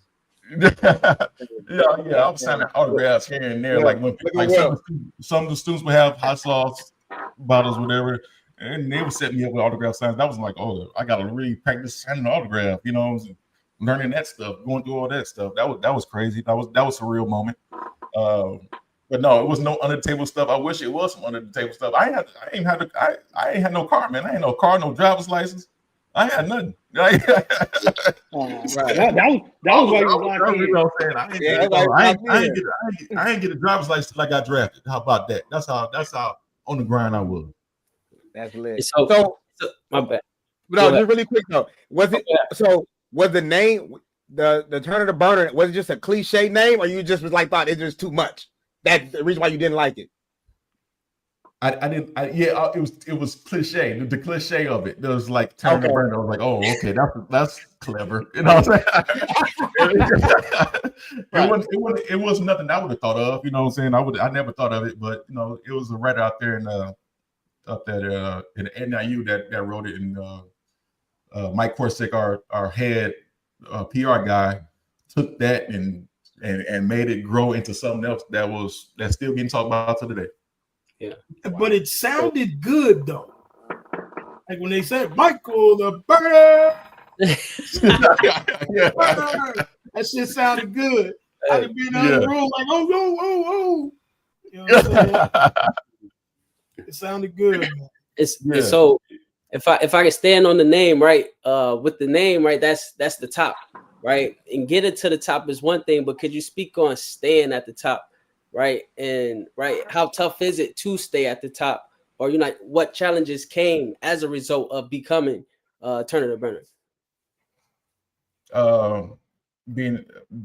Got to show up every week, perform every week, live up to the name, live up to the hype. That was something, because guys hit you and everything, like, or doing warm-ups is fuck the burner and all this other shit. You know what I'm saying? Like they want to know, was I for real? And I play against Maryland, play against Iowa State, play against Alabama. Like who is this guy?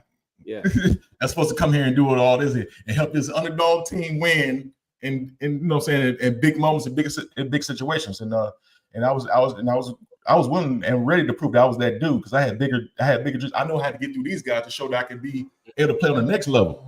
That's when the NFL talk was coming in. Remember, I just wanted to play college football. I love playing. That was my dream at first, but other people was in my ear talking about, man, you got potential to do something special. You different, but I need to prove it for myself, and then also prove it to the scouts and everything else. But I needed to see it first. I want to play against the best competition. That's what I want to play against the best. That's what it goes back to being on the block. We want to play against the best, and then you hear about guys hyping up another kid off Broadway or whatever, off Dickie or whatever, or wherever he's at, 10th Street, whatever, wherever you at. Wherever you at. The rumbles of somebody's name will travel. Right. This kid is good. Like, I was pretty sure, Aaron, you went through it in basketball. This kid over here can play. This kid over here can hoop. You know what I'm saying? You on the courts in Beverly hearing about, you know what I'm saying? Oh, you show up to the court, show up to the, you know what I'm saying, to the open gyms and see this kid play, see this kid hoop. It's the same thing. You hear who's good in the neighborhood, but you want to say, all right, wait till I go against.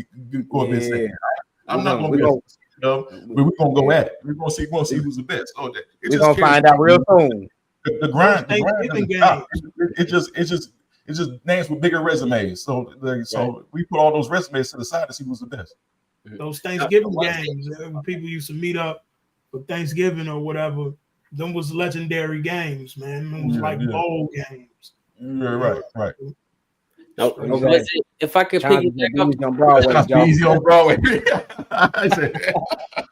I'm being easy on Broadway, but y'all know how it is. Like this kid is over here, is this and all that. But we gotta see how it is, man. Go see how it is when we play. And at that time, that's the only thing I had. Remember, I wasn't playing Flames. So only people who saw me play was street football for the longest. I had to grow my name through the streets, and then I put on the pass to see what it really was. I tell people all the time, like, y'all don't know that. Like, I watched it, like I was there, like, you know what I mean? Like, I seen it. I seen stuff that a lot of people have never seen. Like, this dude was insane, bro. And it's wherever he went, it was in. And don't get in his way, because he's gonna drop his shoulder, bro. He's gonna drop his shoulder, and he dropped his shoulder all the way to the fucking NFL. And I watched it happen. And it was the most beautiful thing ever. You know what I'm saying? Wasn't no fluke. Stuck to the code, bro. Right. Wow. Like NIU, man, is a Hall of Famer, 2-time All-American, first team All-MAC honors twice, leaving the school's all-time in rushing yards, 4,941 with 43 touchdowns. The time of his graduation. That's crazy. Before we move on, I do want to get to this question here, because this is dope. Once you became the burner, how did practice change with the younger teammates? One in your spot, like the roles reversed from when you were a freshman, or did it change at all? I didn't leave anything open for them to think about taking my spot. I love that. There it is. There it is. I don't know. You gotta ask them that. I hope they weren't thinking they were taking a burner spot. And they was no question. They would just sit back, relax, son. Your time would come. You sit back and wake up pretty early in the morning, son. Yeah. I ain't never had to think about that. Never. Wait your turn. You said you gotta ask them. I'm sure the coaches do. Yo, that's funny. That's elite. You gotta act. Yeah, Mike. That's funny. Not gonna lie. Shout out to my boy Kevin in the building. Hey, Kevin, I'm trying to catch up with y'all soon, man. Okay. But, you talk about some other stuff. No. You know. All right, man. Just go to the NFL journey, man. Let's talk about getting drafted. Every kid's dream, especially come from North Chicago. What was the call like? What was the moment like? Where was you at? What was going on with the family? Okay, all right. Draft weekend. Oh man, I hated my draft experience. I tell everybody all the time. I hated my draft experience. I had a funny feeling, like coming into the combine and everything. The scouts and everything, and you get the pre-draft grades. Mm-hmm. They said late first, second round, this and that. But when I was meeting these coaches and everything, I feel like, I don't think they like me like that. I don't feel like, something don't feel right. And the media wasn't pumping me up like they was pumping up other cats that was in my draft. I was like, why are they not talking about me like they talk about these other cats, And I just had a feeling that I might not go first day. This is back in the day when it was like only 2 days of drafting. It was like the first three rounds, and then we had the rest of the rounds later on, the last 4 the next day. And my mom wanted to throw a draft party for me and everything. And I was telling her, Mom, don't throw no draft party. Like, I didn't want to draft party. I was like, I don't feel like I'm going to be drafted first day. I don't think I'm going to be drafted like during, you get those moments where they show the draftee getting drafted, and you got the family around it. Like, I was like, I don't think it's happening. I just got a funny feeling it's not going to happen. But my mom was like, no, we're just going to do it anyway with a celebration of you. So it's like, okay. And I accepted that part. But we had all these people. I can't remember the spot. We was off Green Bay Road. I can't remember the spot name. And we had a big draft day party there, and like names getting called, running backs getting called, this and that. And I was like, I just had the feeling. I was like, everybody else was nervous, but as time was going on, I was getting more and more pissed. And I was like, all right, some of these guys I never even heard of before the draft, they get picked before me, and I feel like I did all I can do to show that I can play on the next level. Do you remember the running backs that was picked in front of you? Quite a few. He one of them dudes. He one of them dudes. Quite a few. Cedric Cobbs, Kevin Jones, Julius Jones, Steven Jackson. Remember him. I can't remember every single running back because after that, I'm not one of those guys who's gonna remember every single one. But I know like the 7th or 8th running back pick. It was like, but the next day came, and I was still getting calls was not happening. 4th round goes by, and I'm in the middle of the 5th. Bears got back-to-back picks in the 5th. I'm thinking, all right, maybe I'm going to Chicago, maybe. Oh, that's what I thought. They went in another direction. I was like, okay, I don't know when I'm getting called. And so finally, San Diego calls me, and I'm on the phone with San Diego. I'm like, fuck. They got LT. I'm like, they got LT, yeah. I'm like, what y'all calling me for? I'm like, yeah, you gonna be a charger, boom, boom, boom. I'm like, yeah, whatever. And I'm pissed. My brother's in family hype. I'm like, and Kevin was probably the first one that came in. They ran up to me, gave me a hug and everything. I'm like, well, yeah, whatever. I'm drafted, whatever. So what? You know what I'm saying? Like, I felt like, yeah. I didn't say, yeah, I'm drafted. I made it. I was pissed. I was like, and I gotta go do this again. You know what I'm saying? Obviously, I gotta start off the bench again. You know what I'm saying? Like if I would have got drafted higher to a different team, I would have got that leeway to be in the starting running back first. And then now I'm like, man, now I'm fifth round. I don't know if I'm gonna be able to survive. You know what I'm saying? It was just a different mindset, and that put me in a different mode from that point on. Yeah, but I do. Kind of psycho. Go ahead, Pete. Go ahead. No, what I was say, what I do remember, because I'm a big football fan anyway, but I do remember playing when you played with LT. One of the things when they gave you the ball, you made the best of your opportunities. I do remember that. The times they did have you come in there, you having 5, 6, almost 6 yards of carry, at one point. Like I do remember that. So I know it was kind of tough. Like I always wanted to know, like what you actually thought. Like, damn, when I got drafted here, we already got this guy here. So, right? Yeah. Yeah, you already got this guy. So now I got to prove myself all over again.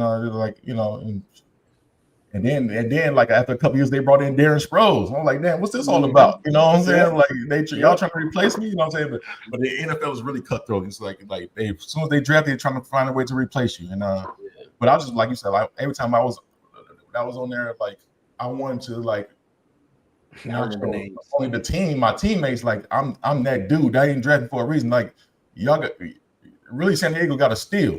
You know, like I shouldn't have been a fifth round. I shouldn't have been a fifth round pick. That's all. I always had to prove myself. Like at Northern, I want to prove like I shouldn't have been at Northern. I should have been somewhere else. Like I want that question to pop up. How you end up at Northern? How you end up there? You know what I'm saying? Like out of all the schools, like man, you good. You was doing all this, all that. How you end up here? And how you end up behind LT? How you end up there, fifth round draft pick? You know what I'm saying? Like I want to make sure, like, yeah, somebody's been skipping over me my whole life.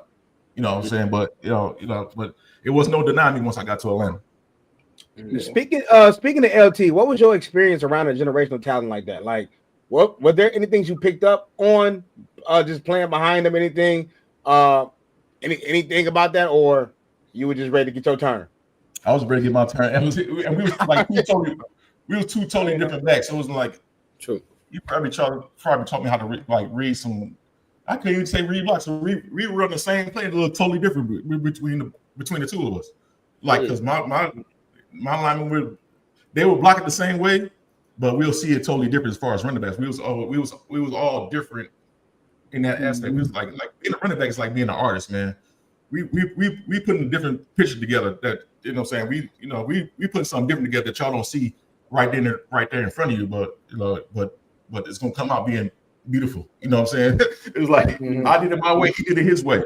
You know what I'm saying? But it's up to the defense, like how you want to handle it. You want to get ran over, or you want to have somebody juke your draw and slash and dash you like that. We was two different backs. Y'all was definitely thunder and lightning, fam. For sure. Yeah. And then San Diego was cool though, man. I was happy for you. There you go. Hey, you on your face. You remember those days? You were like San Diego. You on TV? I said, did you see the boat on the side of this head? Hey man, San Diego was a time.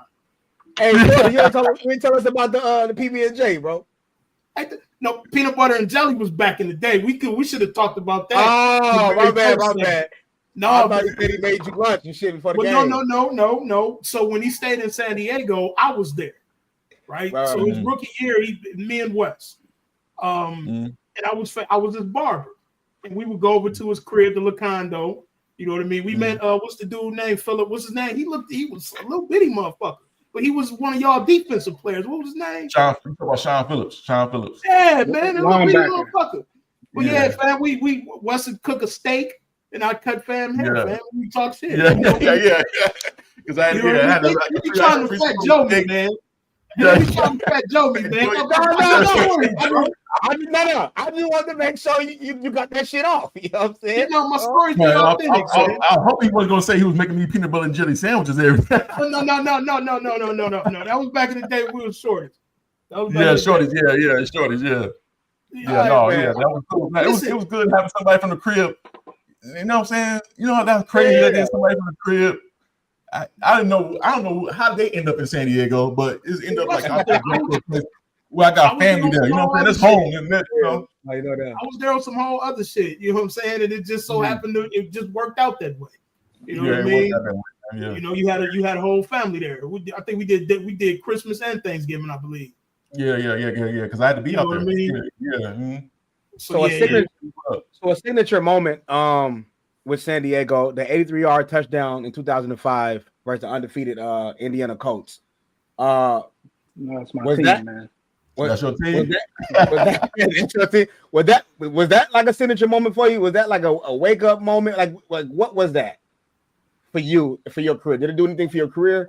Yeah, man. That put me on the map. That definitely put me on the map. Because the Colts, couldn't do wrong with Peyton Manning, man. That team, and Adrian James, and all the receivers, Reggie Wayne, all those guys, and had Mathis on defense, Freeney on defense. Dwight Freeney, they had a squad. They made Super Bowl contenders every year, and we was like the up and coming team. And the LT got hurt. It's always somebody that gets hurt or somebody's misfortune leads to my opportunity. You know what I'm saying? So it was like it is all. You just got to be ready. Whenever that's the main thing. You just got to be ready because you never know when your opportunity comes, and when you got to do something special. And that's when my teammates knew I was good, but I never could show it in the game because I never had the opportunities in the game like that. You know what I'm saying? But they seen it in practice and everything. But they were so happy for me. Watch that run. See how many people ran down that sideline chasing me and congratulating me because they knew, man. They felt it. They knew I was good. That they knew that I was just not a bad situation, but a situation like this guy could be a starter somewhere else. He just happened to be on our team right now. Right. Yeah. So I'm really blessed and glad to see this comment, man, because what's going on with the FBI world, this shows me that you really were trying to win every game and not and not look out for your homies, man. Yeah. Hey, look, I did look out for him. I told him we was gonna win. I told Will, we gonna win the game. I said we're gonna win the game. I said we were gonna win. I didn't know I was gonna score the winning ceiling, the game winning touchdown, but I knew we was gonna win. I was like, the coach couldn't fuck with us, man. They didn't want to see it. We was just a different team to them. For some reason, we always had problems with San Diego. Right. What you think? What you think it was, Mike? What you think it was? Was it like just the matchup or the matchups? And we felt that it was too soft. It was too soft of a team. We was a tougher team. We was a tougher team, tougher ball club. And and then look in the playoffs. LT got hurt again in the playoffs, and I end up running the football most of the game. That's it. Me and Darren was getting off. Phillip Rivers got hurt, and we had Billy Volek come in and do some things offensively. It didn't matter who was on our team. We felt like we had a deep roster, and the coach couldn't mess with us. We didn't care. It didn't matter. So shout out to my boy Josh Franklin, man. This is like the third time I've seen this. So the running over Ray Lewis, was that like your I'm here moment? What was your I'm here moment in NFL? That was he talked about when I knocked him on the block. And I don't talk about that because that was old Ray. I want a young Ray. I want Ray versus Eddie George. You know what I'm saying? I wanted that collision. You know what I'm saying? You know what I'm saying? So he wasn't trying to hear that shit. He wasn't the man though. I was the man. I proved it to you that weekend. Hey, but I knew it was something why I didn't like the Bears though, and they passed up on him. I was in 5th grade around that time, so I didn't even know. But that's why I don't like the Bears. It makes all this shit. Hey, I got one more because my work is calling me, so I'm gonna have to go in a second. But what I want to know is, I see it was twice you led the league in carries, led the league in rushing once. What is it like? Like, what is the recovery, or what is the maintenance of taking care of your body when you getting 300 plus carries in a season? Like, what is that like? Is it immediately after game I'm icing, or like how do you maintain yourself throughout the season getting the ball that much? Man, I was so high on life, man. I wasn't thinking about icing and things like that. Let my family tell you, look, after I did all that on the football field, we went out on those streets and we partied all night too. So it was like it was all like I did, but they didn't understand how I was doing it because we'll do that during the week too. Like when they come to town, I'll take them out, party and everything, and I was just a different animal, man. And like I knew how to, like I said, that discipline coming. I knew how to have some fun and maintain it to a certain extent. Make sure I was able to get up the next morning and do what I had to do because I had to get up early while they're still sleeping, drunk, hungover. I'm going to practice. It was like, man, I don't know how you do it. How you you know how to eat 3 cookies, Mike. You hear me? You're right. This my brother Dane. Yeah, it's live, man. This live, bro. He acting live. Come on, Dane, brother. Come on, man. You don't see that live button top left? Yeah. So Real just quick, go ahead. Real quick, if you can speak on just walking into an NFL locker room, what is that like, right? Learning the ins and outs, you know what I'm saying, of the NFL, how to move. What is that like? Man, to me, seeing that helmet first, seeing that NFL chewing the helmet, like, damn, this is it. You can't get no higher than this. You know what I'm saying? And seeing it actually holding, you see it on TV, but holding that helmet in your hand is something different. Yeah. Like putting it on, fitting it on, that's different. Touching the football for the first time, that's different. Like I can't explain to you how it. you see in the movies all the time, like like Lord of the Rings or something, like they finally touch something special, some ornament or something crazy, some symbolic that they've been dreaming about, and they finally touch it. How the music plays and all this other stuff in the movies, whatever. It's like that. It's really like that. It's like, wow. But you can't don't be so memorized in it that you forget why you're here and how you got here. You know what I'm saying? Like this ain't the end. It's just the beginning. So that was my moment. That was when I was seeing that, touching that for the first time. Damn. And then we went out to practice and watched the vets practice and how hard they practice. We was hitting with no pads on. I was like, well, this is NFL practice. This is crazy. You know what I'm saying? That it's totally different now. Back then it was full goal with no pads. I was like, all right, this. Let me get ready. I gotta be ready for this. It's another level that I gotta get to. Like, you know what I'm saying? It's like, all right, this is where the big boys play for real. You know what I'm saying? So I had to prepare myself to be like that on another level. And like you say, walking to the locker room, the smell of the locker room is different. Everything is different. Like this is something that you'll never experience ever again in life. That first time you walk into an NFL, like everything's different. You know what I'm saying? Like the tape, everything.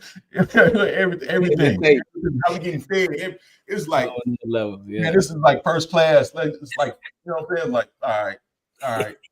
This the best of the best. You know what I'm saying? Again, once again. Yeah. Another grind. I gotta prove myself once again. Now am I better than everybody in this room? You know what I'm saying? Who I gotta put the hats to in this room? Because at some point you gotta face your all pro middle linebacker in practice. You know what you gonna do? You gonna nut up? You know what I'm saying? Or what? You know what I'm saying? Like, yeah, got to bring it, and that's how separate the man from the boys. Yeah, man from the boys, my one right there.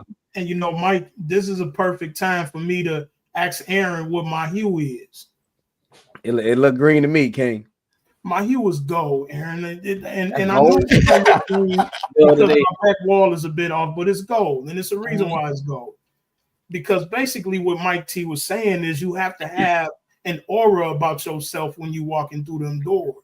Right, your hue has to be gold. What you say? Your hue is Jay-Z blue. Yes, sir. Your hue has to be gold when you slide through there, man. Because when Mikey T walked through them doors of that NFL team, he knew it was one more level. You understand what I'm saying? It's one more level. You feel me? The LT in front of me. This dude was in front of me in college. This shit was in front. This situation was in front of me in high school. All these things is in front of me, but I still have to have the hue. I still have to have the glow because walking through this door, I ain't turning the burner no more. Right, no more. You know what I'm saying? So now I got to pull it again. And boy, did you. You dropped your motherfucking shoulder. but let me tell you something. It was like how I'm gonna do it. I didn't know how it was going to happen, how I was going to do it. Like I'm definitely. It's no competition. It's no running back controversy. Who's the starter, whatever. He signed a $60 million deal, like right now. No, he's the man. You hear okay? That's my first time being around another superstar. It was around LT. You know, the whole stadium chanting somebody's name. LT. And I'm thinking like, God damn. No, he's God out there. You know what I'm saying? How I'm gonna find my way. I didn't know. I actually didn't know. I was like, I don't know how this is gonna work out. But when I get on that field, I gotta show them who I am. You know what I'm saying? I'm not Turner Burner, but I have no idea who Turner Burner is in San Diego. No idea. I'm just a 5th round draft pick. You know what I'm saying? That defense was here today and go tomorrow. They was different out there, man. Them San Diego fans, they love their LT. They love their quarterback. You know what I'm saying? Like they was not going. They was not going. Well, if it mean anything on Madden, I used to start you over LT, man. So we all good. Oh yeah, I appreciate it. All the carries. Transitioning to the Falcons, man. You're going to a team who Mike Vick just left. You got a rookie, Matt Ryan. Was Matt Ryan a rookie that year? Yeah, he was rookie. Yeah. Okay, rookie year. Now you're being a pivotal piece on a franchise that's pretty much switching gears. Bruce Leroy. What was that like? What was that like? Now you kind of becoming Mike Turner, but you becoming it again. What was that momentum like for you going to Atlanta? It was just, I don't know, it was nervousness. Like I knew it was my time now. I taught a good game my whole career, my whole life. I was saying I've been looked over this, looked over that. I'm be on the bench, this or that. Now it was like, all right, now this is my moment. Now it's no more excuses. Now it's like, who am I going to be? And I did that first game, come out the gate with 20 yards. You know what I'm saying? Like I was on their ass. Right. You know what I'm saying? I was for real. I was serious out there. You know what I'm saying? I wanted to show the league that I was serious. Like, yeah, I was a backup. Only reason I was a backup because the guy was a Hall of Famer that was in front of me. And I tell people that all the time. Yeah, it better been a Hall of Famer because if it was any other competition, I think I would have been the best. I could have pulled out and been a top dog there. You know what I'm saying? But yeah, I'll push you to be. You better be a Hall of Famer. You better put out week in and week out. You better show your best game. You know what I'm saying? Because I'm right there behind you. You know, and I had. You know, that's what you're supposed to do in life. You're supposed to push the people that's ahead of you for them to be the best because that brings out the best in you and them, and that makes everybody better. You know. But like coming to Atlanta, I was like, all right, I'm in a city. Everybody's still kind of like mad over Vic, sad over Vic, that situation. And then I'm replacing Ward Dunn. People in Atlanta don't know who I am. You know what I'm saying? Even though you're in the NFL, everybody don't know who you are in every city. You know what I'm saying? They don't understand, like, why are we bringing this guy in? Yeah. You know, man, who's this guy that we paying all this money to or whatever? Like, he was a backup. You know what I'm saying? Like, they understand, like, everybody saw that film around the league. All 32 teams knew that I shouldn't have been the backup. I've been probably overlooked there. I was like, they wish I would have been on their team, been a piece of their team, or be a keystone on their team. Like, but I had to prove that in Atlanta. Like, all right, y'all got the right one. Y'all didn't make a mistake of bringing me in. Now let's get this party started. Let's go. So you're right. 2008, rushing for 1,799 yards. Do you think that could have been an MVP season? Do you look at any of your seasons and be like, I could have been in the running? I could have been in the running. It would have been that if we're gonna go by the true meaning of what an MVP is. Say talk. You know what I'm saying? Like I would have felt that first year with the MVP. We was a Ford, there was a Ford whatever team, 4-12 team the year before. I come in, we instantly make the playoffs. You know, we making noise, and it's basically off my back that we in the playoffs. You know, like that's impact. That's most valuable to me. Not Peyton Manning that always been winning, always been. It was, and that was like the year they gave it to Peyton Manning. That was Peyton Manning's worst year stat wise. Statistically, and he won MVP. And I think they sometimes they vote for like a familiar face. Something. I was gonna ask. Yeah. Okay. Yeah, it could be like a familiar face, like all right, whatever. But the true meaning, I think I was the MVP that year. If you go to the true meaning of what an MVP is, if everybody was honest of what it like MVP, who made a difference of their franchise, and I feel like I was that guy. You know, Peyton Manning was already balling. You know what I'm saying? It was no. You know, he probably already had an MVP by this time. Already had an MVP. It was nothing special about Peyton Manning that you haven't seen before. That gave him the MVP. And I don't want to slap Peyton Manning. Of course, he's a great football player, Hall of Famer, one of the greatest ever. But if we want to talk about MVP, we're going to talk about the true essence of what that trophy is supposed to mean. Who had the biggest impact on that team? I felt that was me. Okay. So right, Shaq, watching out, Peyton was my boy. That's the problem, Shaq. That's the problem. I don't know what Shaq. I don't know what he on with the Indiana shit. He got to stop that shit. Hold on, before we go to the next. Hold on, before you go. Let me ask you this, Mikey. So the year that you came in, the year we talking about, right? The year Peyton Manning won the MVP. Was that right off the? Was that right off of the Vic thing? Was that the next year? How did they do that? And the reason why I'm asking. It had to be. It had to be. It's the reason why I'm asking because do you think that was the bias? They just didn't want to give something to Atlanta. That could have been it too. That could have been it too. There's a lot of factors that play into it, man. But like I said, but then but Matt Ryan also won Rookie of the Year. You know, it's like, okay, so look, we had Rookie of the Year, Coach of the Year, Executive of the Year. I didn't get anything. You know what I'm saying? I got a Pro Bowl, All Pro. You know what I'm saying? second or third in voting MVP voting, but I feel like I should have got more votes, at least more votes, more than 2-3 votes for MVP. Like, come on, man, seriously, the franchise was in disarray before I got there. You know, they ain't know what was gonna happen. You know what I'm saying? But they never had back-to-back winning seasons before I got there. You know, so like, so we get this run game going. You get the right guy to build around. Special things gonna happen. That's what I wanted to be, man. My name still carry on to this day. Hold that real quick, Reese. My boy Clutchzilla want to know what was the hardest hit you received from who? Oh, welcome to the league moment. Okay, all right. Welcome to the league moment. Welcome to the league moment happening in practice in San Diego. First of all, that training camp was crazy. The first training camp experiencing that was crazy. But this is the first time, like I was running a little route in practice. We got pads on, a little angle route, you know, coming across the middle. Safety came, knocked me off my feet in practice. I was like, all right, you know what I'm saying? I was like, okay, all right. That was my welcome to the league moment, because that was me learning, like, practice is real.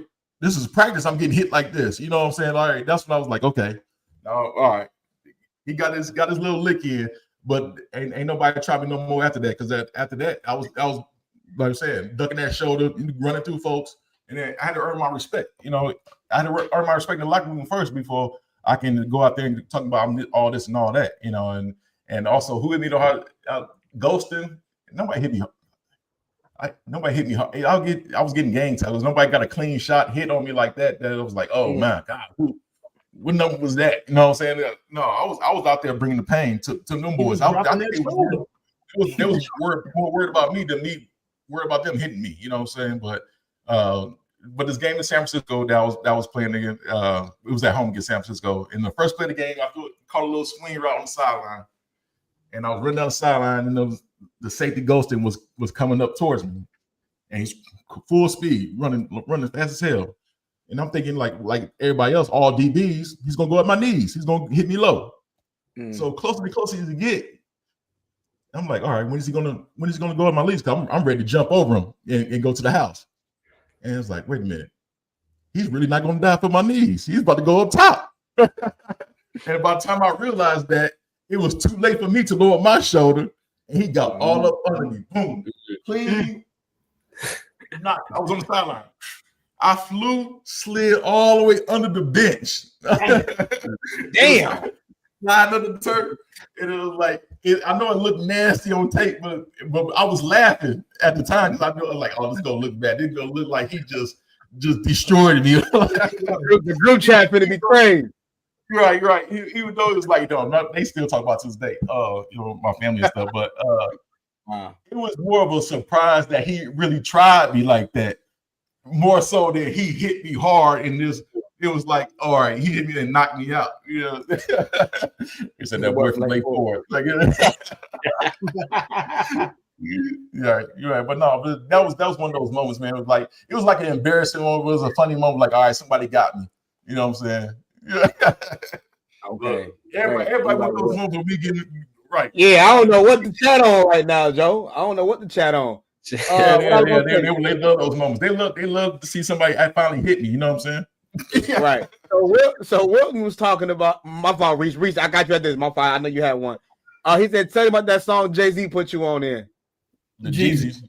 Jeezy. Jeezy. My fault, Jeezy. OJ. That if you want to listen to that track, Michael Turner's on dick. Halfbacks. You know what I'm saying? Yeah. I was just saying. Okay, now for real though, because I never got to live that type of moment in life. That gotta be the one. Like, I made it. I'm in a rap song. Oh yeah, definitely. My first, I'm like, okay, all right. How many times? Hey, keep it 100. Keep it 100. How many times you played it in one day? Oh man, that shit was on repeat for about 3 weeks, 4 weeks. Run that shit back, Turbo. Run it back. Yeah, bro. Run it back. I love Jesus though. Man, Jesus was my guy back in the day. That's what's up. He said, "You're lucky I made the block against Bolingbrook." Here you go. Reese, you had a question? Yes. Very respectable NFL career, 9 seasons. 2 teams, correct? 2 teams. Yeah, 2 teams. Yeah, 2 teams. And if I can remember correct, if I've been following, brother Kevin, I believe you visited them just recently, right? Yeah. Just describe the difference between the two, and which one do you kind of maybe lean towards a little bit more? Which team? Which team? Which franchise? Yeah. Oh yeah, which franchise? Oh man, that's crazy, man. It's different times, different moments. It depends what it depends what moments you're looking for, but that pure, genuine love in the locker room, San Diego. Okay. And now, like I said, anybody who visited me out in San Diego, and anybody who visited me out in San Diego, even though I was the backup, the city treated me like I was a superstar. With the little amount of carries I had, the little touches I had, like they still would, what I'm saying, give me my praise, give me my flowers in San Diego, and that locker room there too. And the teammates there was totally different. We all hung out together all the time. We did everything together, smoked cigars together. You know what I'm saying? I'm about to say strip clubs, but clubs period. I'm in a bunch of them. Clubs period. Bars, you know what I'm saying? Like we really spent time off the field together. More so, and I think more so in San Diego because I didn't have to worry about other things like I did in Atlanta. But it was just and it probably was that first thing of being in the NFL, having this little money in your pocket. That changed the perspective too. It's like, man, I'm here, I made it. Like this city showing us love. Like the city showed that San Diego did show the Chargers love out here, man. If you had to experience the love that we had out here firsthand to really understand how much love it is. Because Atlanta, everybody was somebody in Atlanta. You know what I'm saying? Like you had all the rappers, actors, basketball players, hoopers, and all that other stuff. Like, you know what I'm saying? In San Diego, it was just us. You know what I'm saying? It was us and Padres, but nobody cared about baseball. But it was like, man, it was like we did whatever we wanted. We did whatever we wanted to in the clubs. I was just about to say that. Like, it's y'all show. Just get us in the building. All our cars in front. You know what I'm saying? It was no riffraff. We had no shootings or nothing crazy after the clubs. No, it was all love, all pure fun, all genuine, all love, man. And as far as the franchise was like, now go back to the franchise. Like I said, my brother was with me. Still show me love. Like, man, I wish they still like I started for them for 5 years and made some Pro Bowls for them. Like, but I was just backup, and they still show me love like I was that dude. You know what I'm saying? So it was like, and I don't want to shit on Atlanta, but Atlanta was special. Atlanta was special for a different reason. So, but as far as I was respect. I was gonna piggyback and ask some questions, but I don't want to do that. No, this is a family podcast. This is a family podcast. But like, keeping them 100. Yeah, but no, it was love out there. You know what I'm saying? It was love, and my teammates love my family, all my brothers. Like it was wait. My teammates was wait. Like when your brother's coming back to town, when you're like the acting man, like man, like they was looking forward to seeing my family. And I'm I'm just a backup. You know what I'm saying? Like it's just man, it's just so much love out there in San Diego. That's why I would lean towards San Diego, but they was both special for different reasons. Yeah. Okay. And just real quick, I see you saying San Diego. What would you say is the difference now, right? Coming back with the relocation, right, in LA. What would you say? Just is there a difference? How does that feel coming back to a relocated? Whenever I come back, I'm still around the old guys that was there when it was still San Diego. So I don't know the LA life part.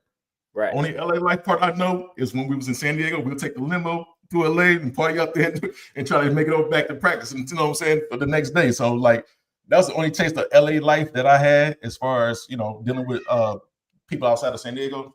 But I don't know how it is now as far as have they been totally embraced as the LA Chargers. I don't know that part. Got it. So obviously, I'm gonna be really good of your time. I'm gonna just transition really quick to life after football and the legacy part. Just what was the toughest part about transitioning out of football?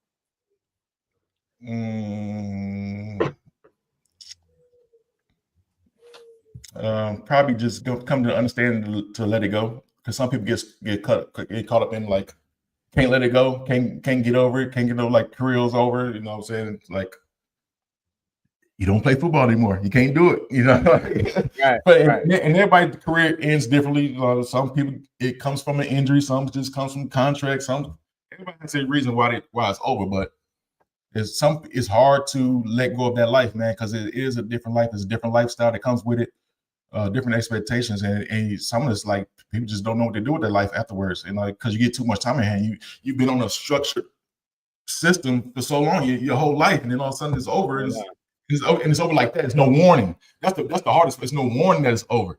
But like my last year in Atlanta, I was kind of thinking like, all right, this probably gonna be it for me. Like this coming towards the end. And I was realizing that as the season was going on and stuff. So maybe that helped me out as far as the buffer that transition a little bit. But some people you get addicted to that lifestyle, man. They can't let it go, man. And it's hard, man. It's hard for us players and former players to get over that. And like it's all right, it's over. It's over. But you got to be satisfied with it. Some guys are not satisfied with the ending. The ending is mostly ugly for most of these players. It's an ugly ending. It's oh, he cut me, I'm mad. You know what I'm saying? No, it's no flowers giving, no, this is my last game. It's rarely you see that. Rarely you see the farewell, the goodbye, this is my last game. It's you don't know when it's over. That's the whole point, man. It's over. It's done. I don't you know what I'm saying? But there's something like that. I ain't gotta lift no weights no more. I ain't gotta get up early no more. No, it's like you gotta look at that. Think about it that way. Yeah. What were some of the factors of you knowing like, this might be it? Like, what were some things you said? Was it just like you slowing down? I'm not trying to get up no more at 5 in the morning to train no more. It's summer. Like, it was the way I was getting phased out of Atlanta, and I know they weren't gonna pay me my last year there. I was getting up there and had incentives and everything that I hit, and it was like. You knew it was always knew it was the end, and they was giving it over to Matt Ryan. It was getting Matt Ryan team from that point on, and I understood that, but I did my part. I was making his career easier in his beginning to help him get acclimated to NFL life, and hopefully that carries on and help him be successful. Because I seen the way LT helped Drew Brees and Phillip Rivers be able to become who they became. You know what I'm saying? So I was trying to be that piece to help him be who he was going to be, also making my mark on this league, and I did. I was satisfied, and I didn't want to play anymore. That's a professional, because obviously, just me knowing a few guys in the NBA world, and then they talk about how when guys know that it's coming to a wrap, they go about their own business. They're not really focusing on the development side of like, let me just pay this forward. Like I have my time. Let me pay this forward. So. That's dope to hear that that's what you was about, and that's commendable. And that's why I say respectable. Like I said, two NFL teams, like that's very commendable. And like I said, so coming towards the end, what was something that you could say? What do I want to say? Just like as far as that next step after life, like not after. I'm sorry, after life. Right, football. After league. It does feel like afterlife. It does feel like afterlife. Yeah. What would you say is the driving force now? What keeps you going? What keeps you going now? It's just finding things to do, find stuff to get involved with. I'm still doing on the media side with the Falcons. I'm still around NFL stuff. I'm still a part of a piece of history, man, and that makes it dope. You know what I'm saying? Like people still recognize me, people still want my autographs, people still want to talk to me, take pictures. Like that's it's kind of like a satisfaction. Like, all right, I did something right. Like I made my mark here in this league. Some people just can barely get their foot in the door. And even though that's a blessing in itself, just to have the opportunity to change, but. Not everybody can make it past 3 years. The average football life is 2.5 years, 3 years.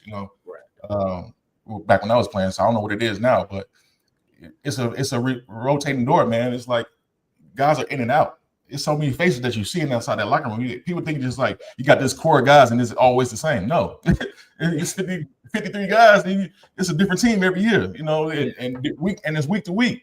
A guy, you know what I'm saying, is like you're not guaranteed to finish the season with the team, So I had to make sure that I was keeping my name out there, make sure I was out there making plays, do what I got to do to be that dude. You know what I'm saying? Like keep my value up. And like you said, and now after football, like because that's what you look forward to after football. Like you do enough here, so afterwards you can still hang your hat on that and still can build from your legacy. And that's what I'm trying to do right now. Last few questions. Oh, go ahead. Last few questions. Go ahead. Did you ever think about TV? No. Well, I do different TV stuff here and there, but not as this is my job, TV. No, man. I don't know what this is going to lead to. I'm saying I'm getting my feet wet into this media stuff and doing podcasts and things like that. I did the pregame, postgame show for the Falcons for a couple of years, learning that side of it. I was like in-game entertainment, like in-game MC as far as like doing halftime stats, halftime highlights. I'm just finding different things to do around this football life and see what I really like and see what I love to do. I'm sorry, if I can one more. So how important was it to walk away with a good bill of health? Like you still like you can play, like, you know what I'm saying? Just looking at you, know what I mean? How good was that to walk away, young, still able to, be mobile? You feel fortunate. Like you feel like you're one of the lucky ones. Like I got out clean. I ain't my career didn't end off a tragic injury. You know what I'm saying? Some guys break their neck, be the last play, concussion, just last play, leg broken, different things that end guys' career. Everybody don't go out on their own terms, and I feel good going out on my own terms. That's good. You guys together, man. Being who you are, being who you are, how do you watch the game today? Like, how do you watch it? Are you like critiquing? Are you just like I can't help but critique it. I see it a different way than how I play, and every guy goes through, man. I'll make this play different. I'll do this differently, but I honestly believe I'll do something different out here that these guys are doing out here today. And then we'll say, hell no, I can't play. Is there any rule change? I got a couple carries in me still. I didn't leave because I couldn't play anymore. I left because I didn't want to play anymore. So until somebody knocked me off my feet and say, "Oh, I ain't got it no more," I still believe I can play. Hey, Wilton, put the pads on, bro. I got right. Put it up. Put the pads on right now. He wasn't there. Mike, you ever think about coaching? Yeah, I think about coaching sometimes. But hold on. Read this one. Oh, the Warhawks. No, he tripped. I moved back home and coach the Warhawks. Wouldn't that be something, man? I ain't gonna lie. Sometimes I do think about it, like come back home and be head coach of North Chicago. That would be historic. You know what I'm saying? That would be something crazy. That would be something crazy. I ain't gonna lie. I do think about it, but I don't know if I got the patience to be a coach, man. I don't know. You do? Hey, my fault, y'all. This whole time I thought this was Mr. Kenneth Smith, bro. Is this your brother with his profile? Yeah, that's Kurt. Kurt, come on, bro. Yeah. Do you ever watch your college NFL highlights? Do you ever all the time. like watch it? Okay. All the time. First of all, all the time.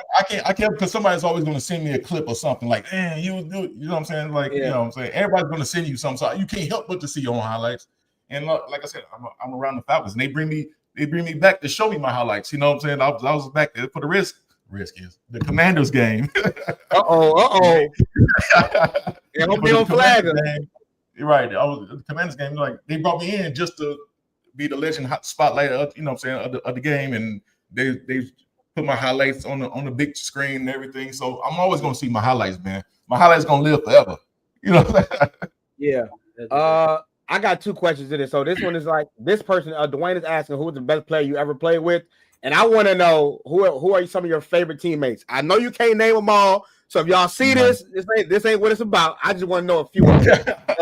but who is your best player you ever played with in the NFL? Best player I ever played with. Okay, all right, okay. LT. It's multiple guys, man. I played with LT, Tony Gonzalez. That's a given. Matt Ryan won't be up there as far as the best because Phillip Rivers was my favorite quarterback that I played with. I played with Phillip Rivers, Drew Brees, and Matt Ryan. If I had to choose one, give me Phillip. Give me Phillip. I played with Phillip. Come on, say that one more time. I played. That's a nasty three, man. Nasty three. Drew Brees, Phillip Rivers, Matt Ryan. Whoa. That is tough. Only one didn't get MVP. Philip didn't get MVP. The other two got an MVP before. So, but I'll still pick Philip over the MVPs. How about that? Say that. Man, Philip was a dog, man. Philip was special, man. Philip was something different. Philip was different, man. So to top it off, Antonio Gates. I can't name everybody, man. You got to be thinking about some guys that you know what I'm saying? Be like that. Yeah, it'd be like that. The most talented freak of nature guy that I played with was Brent Grimes. His balance and control. You watch him play, man. Watch his body control and the things he did. He was a short cornerback, but man, his range of getting interceptions, man, was unbelievable, man. And he'll do dumb stuff in the weight room. He'll just be, the box jumps things. He'll be doing he'll do one-legged up it seemed like 5 feet. You know what I'm saying? Like crazy hops, crazy athletic, and would do it with no ease, no effort at all. It's like he was just a freak of nature. Your brother starting stuff. He say, hold on, me and Sean may be the longest running teammates. Keith said, have you seen the debates about the no-go all-time rankings? What you think? Yeah, I seen those rankings. Really the rankings is me than everybody else. That's right. You're right. It's me than everybody else. Who's the running back? Who's the running back that be talking mess now? Torres. Yeah. Torres Childs. Yeah. He wasn't me, man. Torres, you wasn't me. You wasn't me, man. You wasn't me. My boy Torres, what's up, King? You wasn't me out there, man. It be like that though. Hey, that's how. Hey, Will, that's how we gonna end it. We ain't gonna do too much. Real quick though, Mike. No, they'll tell you I was something different out there, man. No, we're gonna get to the real interview. I was different out there, man. Damn. Y'all know what to say. I was different. I was different. I didn't see it on Sherman. I was different. That boy different. Well, since you open the floodgates, do you feel disrespected when you just see like wait, what we talking about? Was y'all here? Do y'all not remember? Do you feel disrespected when you see these lists? I think they don't understand. They just see the box score, and they think just because they had more yards than me, and they think I was better. No, that box score don't tell you how I was doing it. They don't tell you how many people I ran over to get the 150, to get the 200 yards. How many bodies dropped? How many bodies dropped during that time? You know what I'm saying? Like, they don't see that part. They just see numbers. They didn't see the film. They, you know what I'm saying? Put that film on and see. Okay, yeah. The impact was impact. It wasn't like, don't say you can do what I was doing. No. Once so again, hold on. If you had to name people top 5, if you had to give names, who would the 5 be? You gotta get names. Top 5 as far as what? Football, North Chicago. Dylan. No. Yeah. Say that. Yo. Oh man, I don't know. You know what? Because after mind you, after I moved on from high school, I couldn't go back and watch high school and paying attention to really came up after me. You know what I'm saying? So I can't really name a top 5 as far as that. Yeah. But I had some inspirations out there that you know what I'm saying that you always hear about, that the Johnny Johnsons or whatever, that all right, that's a name that's buzzing, that okay, I want my name to be buzzing like that. Now hopefully I left that same legacy like the Torres Childs or whatever, that one that had their names buzzing too, like I had the city buzzing, like I remember those days, those Navy Day games, where it was at, been stands was packed, you know what I'm saying? Everybody was coming to see the Warhawks play, so I think I was a big part of that. People want to come see me play. Be that special that people want to come see you play. You know what I'm saying? Yeah. Pay that $5 at the gate to get in. You say Muggs was driving some miles to come out here. Yeah. But listen, right. Y'all hear how he talking this shit right now, young fellas. Go back to the very beginning, and because you got to understand how humble he was to become. Shabbos, watch this. Here I come. Give me a second. So Mike, single mom, 5 brothers. Doing everything you did, how was you able to stay humble, stay the same person? How was you able to do that? I mean, everything was given to you in a sense of when you earned it, everything is just everybody, the ladies, the dudes that want to be you. You on Jeezy song, you outside, brother. You know what I'm saying? How do you stay grounded? You big Shonda's cousin. Really, it was the town, because the town wouldn't put me up like that. The town would still say I wasn't shit. Still to see it in the chat room, they still say I ain't nothing. They still say ain't nobody wouldn't like, oh Mike this and that, Mike, oh Mike, you know what I'm saying? They always challenge me. They always, Mike, oh this guy was better, like the twins, they love some what my man named Gary Johnson. I couldn't stand hearing Gary Johnson name. You know what I'm saying? You know what I'm saying? The guys like that, like, man, whatever. You know what I'm saying? They not me. They not me. I always had to prove to them. Like I said, I gotta prove it out to my peers that I'm the best. Until they shut up and say I'm the best, then I'm still gonna talk my shit. Yeah, it was a competitive nature that we had from our side of town. It's like, just think about me on the music side. I was the same way. People heard about me. I never even put an album out. You know what I'm saying? Right. But I really had to prove myself coming from that particular side of town. This is how it is. So I expected all of this of him. You know what I mean? I expected it all because he just had it, and I watched his brothers do it. You know what I'm saying? But he had that glow, Right. And a lot of people don't have that glow, and he had it. You feel me? And he humbly moved.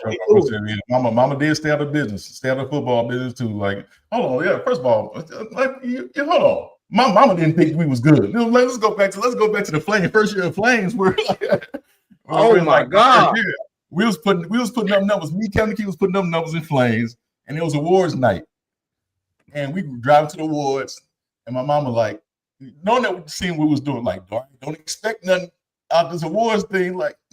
Man, what the fuck mama talking about? we about to rank it up. We was doing our thing out there. Mama like, Mama, was you watching? like that was important. Don't expect nothing. Don't expect this and that. We leaving out with trophies and everything. Can barely carry everything out the awards night, man. So like you talking about being humble. My mama, we had to prove to our mama that we was good. So so she stood on business.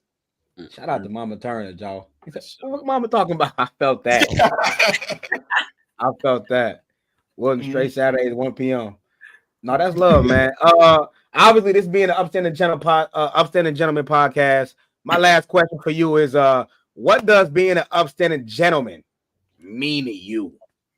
Oh man, that's a deep layered question, brother. Upstanding gentleman. I just added that, y'all. By the way, I just added that. No, you did it. You threw me for a loop there. Upstanding gentleman, because I'll tell you, I don't always live up to these standards because it's hard to be an upstanding gentleman every day. It's hard to be a professional every day. So, for sure. But everybody got their different rules and different things they abide by. But always be respectful. Treat others like you want to be treated. And always having business. Don't only worry about yourself. Care about the people that's around you too, and uplift them too. Do everything you can to uplift them, to help them out anywhere you can. So that's my little short snippet of being upstanding gentleman. That's love. Well, Mike, man, I appreciate all the time you have. Clap it up for Mike, y'all. Come on, man. We gotta clap it up for my boy, man. we appreciate you for being here. It was lit. We appreciate your time. In my eyes, when it comes to football, you're definitely the GOAT in my eyes. I'll never forget. It was 2008.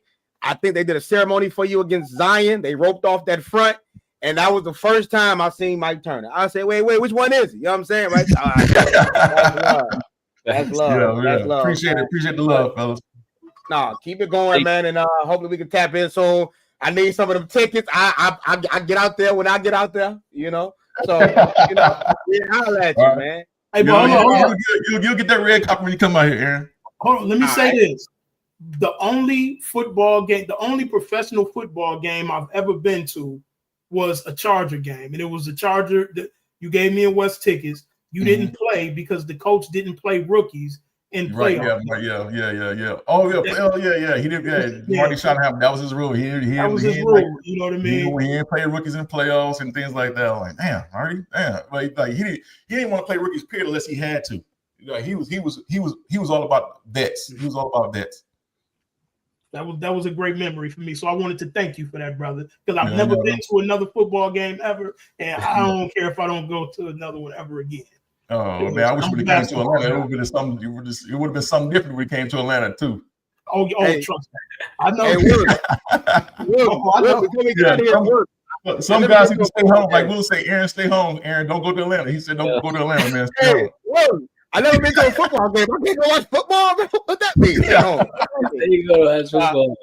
Yeah. No, we lit though, man. It was a pleasure. I am your host, Aaron Simpson. Shout out to my boy Hugh Hefner, Maurice, and again, Mike Turner, the burner. And as always, stay elite, baby. We gone. Everything I came for, everything I made for. Oh God, oh God, oh God. I'ma get everything I came for, everything I made for. Oh God, oh God, oh God. Let's get it. We depended on our brothers when that rain came. To lose it all, I stood tall and remained sane.